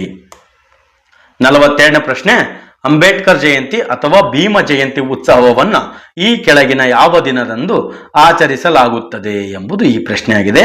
ಸರಿಯಾದ ಉತ್ತರ 14ನೇ ಏಪ್ರಿಲ್ 14ರಂದು ಅವರ ಭೀಮ ಜಯಂತಿ ಅಥವಾ ಅಂಬೇಡ್ಕರ್ ಜಯಂತಿಯ ಉತ್ಸವವನ್ನು ಬಹಳ ವಿಜೃಂಭಣೆಯಿಂದ ನಮ್ಮ ಭಾರತ ದೇಶದಲ್ಲಿ ಮತ್ತು ಅನ್ಯ ರಾಷ್ಟ್ರಗಳಲ್ಲಿ ಕೆಲವೊಂದು ಭಾಗಗಳಲ್ಲಿ ಆಚರಣೆ ಮಾಡಲಾಗುತ್ತದೆ. ಮುಂದಿನ ಪ್ರಶ್ನೆ ಆಯ್ತಾ, ವಿಶ್ವದಾದ್ಯಂತ ಮಾಡ್ತಾರೆ. ಅಂಬೇಡ್ಕರ್ ಜಯಂತಿ ಅಥವಾ ಭೀಮ ಜಯಂತಿ ಎಂದು ಕರೆಯಲ್ಪಡುವ ಈ ದಿನ ಅಂಬೇಡ್ಕರ್ ಅವರ ಜನ್ಮದಿನವನ್ನು ಸೂಚಿಸುತ್ತದೆ. ಅವರು 1891 ಏಪ್ರಿಲ್ 14ರಂದು ಜನಿಸಿದರು. ಅವರು ಜನಿಸಿದ್ದ ಕಾರಣದಿಂದ 14ನ್ನ ಅಂಬೇಡ್ಕರ್ ಜಯಂತಿ ಭೀಮ್ ಜಯಂತಿಯಿಂದ ಆಚರಣೆ ಮಾಡಲಾಗುತ್ತದೆ. ಮುಂದಿನ ಪ್ರಶ್ನೆ 44ನೇ ಪ್ರಶ್ನೆ, ಕರ್ನಾಟಕ ರಾಜ್ಯ ಪೊಲೀಸ್ ಇಲಾಖೆಯಲ್ಲಿ ಈ ಕೆಳಗಿನ ಯಾವ ಹಂತದ ಹುದ್ದೆಗೆ ನೇರ ನೇಮಕಾತಿ ಮಾಡಿಕೊಳ್ಳಲಾಗುವುದಿಲ್ಲ? ಅಂದ್ರೆ ನೇಮಕಾತಿಯನ್ನ ಮಾಡಿಕೊಳ್ಳುವುದಿಲ್ಲ. ಈಗ ಕಾನ್ಸ್ಟೇಬಲ್ಗೆ ಪರೀಕ್ಷೆ ಮುಖಾಂತರ ನೇಮಕಾತಿ ಮಾಡ್ತಾರೆ, ಓಕೆ. ಸಬ್ ಇನ್ಸ್ಪೆಕ್ಟರ್ಗೆ ಪರೀಕ್ಷೆ ಮಾಡ್ತಾರೆ. ಇನ್ಸ್ಪೆಕ್ಟರ್ ಇದು ಪ್ರಮೋಷನ್, ಸಬ್ ಇನ್ಸ್ಪೆಕ್ಟರ್ ಇಂದ ಇನ್ಸ್ಪೆಕ್ಟರ್ಗೆ ಪ್ರಮೋಷನ್ ಪಡಿತದೆ. ಇದು ನೇರ ನೇಮಕಾತಿಯಿಂದ ಪಡೆಯೋದಲ್ಲ. ಹಾಗಾಗಿ ಇದಕ್ಕೆ ಇದು DYSP, ಇವು ಡೆಪ್ಯೂಟಿ ಸೂಪರಿಂಟೆಂಡೆಂಟ್ ಆಫ್ ಪೊಲೀಸ್, ಇದು KS ಎಕ್ಸಾಮ್ ಮುಖಾಂತರ ನಡೆಸಿ DYSP ಕೆಲಸನ ಕೊಡ್ತಾರೆ. ಹಾಗಾಗಿ ಇದಕ್ಕೆ ನೇರ ನೇಮಕಾತಿ ಮಾಡಿಕೊಳ್ಳುವುದಿಲ್ಲ, ಅಂದ್ರೆ ಇನ್ಸ್ಪೆಕ್ಟರ್ ಇದು ಪ್ರಮೋಷನ್. ಮುಂದಿನ ಇಲ್ಲಿದೆ ನೋಡಿ, ಪೊಲೀಸ್ ಇಲಾಖೆಯಲ್ಲಿ ನೇರ ನೇಮಕಾತಿ ಹುದ್ದೆಗಳೆಂದರೆ ರಾಜ್ಯ ಪೊಲೀಸ್ ಇಲಾಖೆಯ ವಿವಿಧ ಹುದ್ದೆಗಳಿಗೆ ನೇರ ನೇಮಕಾತಿ ಮಾಡಿಕೊಳ್ಳಲಾಗುವುದು. ಇದರಲ್ಲಿ ಪೊಲೀಸ್ ಕಾನ್ಸ್ಟೇಬಲ್, ಸಬ್ ಇನ್ಸ್ಪೆಕ್ಟರ್ ಮತ್ತು ಇತರ ಹುದ್ದೆಗಳು ಸೇರಿವೆ. ಇವು ಲಿಖಿತ ಪರೀಕ್ಷೆ, ದೈಹಿಕ ಪರೀಕ್ಷೆ, ಸಂದರ್ಶನ ಮತ್ತು ದಾಖಲೆ ಪರಿಶೀಲನೆಗಳನ್ನ ಒಳಗೊಂಡಿದೆ. ಮುಂದಿನ ಪ್ರಶ್ನೆ, ಕರ್ನಾಟಕ ಸಂಗೀತದ ಪಿತಾಮಹ ಎಂದು ಯಾರನ್ನು ಕರೆಯಲಾಗುತ್ತದೆ ಅಂದ್ರೆ ಇದಕ್ಕೆ ಸರಿಯಾದ ಉತ್ತರ ಪುರಂದರದಾಸರು. ಪುರಂದರದಾಸರನ್ನ ಕರ್ನಾಟಕ ಸಂಗೀತದ ಪಿತಾಮಹ ಎಂದು ಕರೆಯಲಾಗುತ್ತದೆ. ಮುಂದಿನ ಪ್ರಶ್ನೆ 50ನೇ ಪ್ರಶ್ನೆ ಮತ್ತು ಕೊನೆಯ ಪ್ರಶ್ನೆ, ಮತ್ತು ಭಾಗ 2 ಮುಂದಿನ ದಿನಗಳಲ್ಲಿ ಅಪ್ಲೋಡ್ ಮಾಡ್ತೀನಿ. 50ನೇ ಪ್ರಶ್ನೆ, ಕರ್ನಾಟಕದ ಈ ಕೆಳಗಿನ ಯಾವ ಭಾಗಗಳಲ್ಲಿ, ಯಾವ ಪ್ರದೇಶಗಳಲ್ಲಿ ಅಶೋಕನ ಮೂಲ ಕಲ್ಲಿನ ಶಾಸನ ದೊರಕಿದೆ ಎಂಬುದು ಈ ಪ್ರಶ್ನೆಯಾಗಿದೆ. ಎಲ್ಲಿ ಹಾಗಾದ್ರೆ ಅಂತಂದ್ರೆ ಅಶೋಕನ ಕಲ್ಲಿನ ಶಾಸನಗಳು ಕರ್ನಾಟಕದ ಚಿತ್ರದುರ್ಗ ಜಿಲ್ಲೆಯ ಬ್ರಹ್ಮಗಿರಿ, ಸಿದ್ದಾಪುರ, ಜಟಿಂಗರಾಮೇಶ್ವರ, ಕೊಪ್ಪಳ ಜಿಲ್ಲೆಯ ಕೊಪ್ಪಳ, ಬಳ್ಳಾರಿ ಜಿಲ್ಲೆಯ ನಿಟ್ಟೂರು ಮತ್ತು ಉದಗೋಳ ಮತ್ತು ರಾಯಚೂರು ಜಿಲ್ಲೆಯ ಮಸ್ಕಿಯಲ್ಲಿ ಅಶೋಕನ ಮೂಲ ಕಲ್ಲಿನ ಶಾಸನಗಳು ದೊರೆತಿವೆ. ಈ ಶಾಸನಗಳು ಪ್ರಾಕೃತ ಭಾಷೆ ಬ್ರಾಹ್ಮಿ ಲಿಪಿಯಲ್ಲಿ ಕಂಡು ಬರ್ತತಿ. ಇಲ್ಲಿಗೆ ಈ ವಿಡಿಯೋ ಮುಕ್ತಾಯಗೊಳ್ತದೆ. ಎಲ್ಲರಿಗೂ ನಮಸ್ಕಾರ. ಮುಂದಿನ ಭಾಗನ ಈ 51ನೇ ಪ್ರಶ್ನೆಯಿಂದ 100ನೇ ಪ್ರಶ್ನೆವರೆಗೆ ಮತ್ತೆ ಇದೇ ತರ ವಿವರಣೆ ಸಮೇತ ನೋಡೋಣ. ಈ ವಿಡಿಯೋ ಲೆಂತಿ ಆಗಬಾರ್ದಂತ ಇಲ್ಲಿಗೆ ನಿಲ್ಲಿಸ್ತಾ ಇದ್ದೀನಿ. ಎಲ್ಲರಿಗೂ ಧನ್ಯವಾದಗಳು.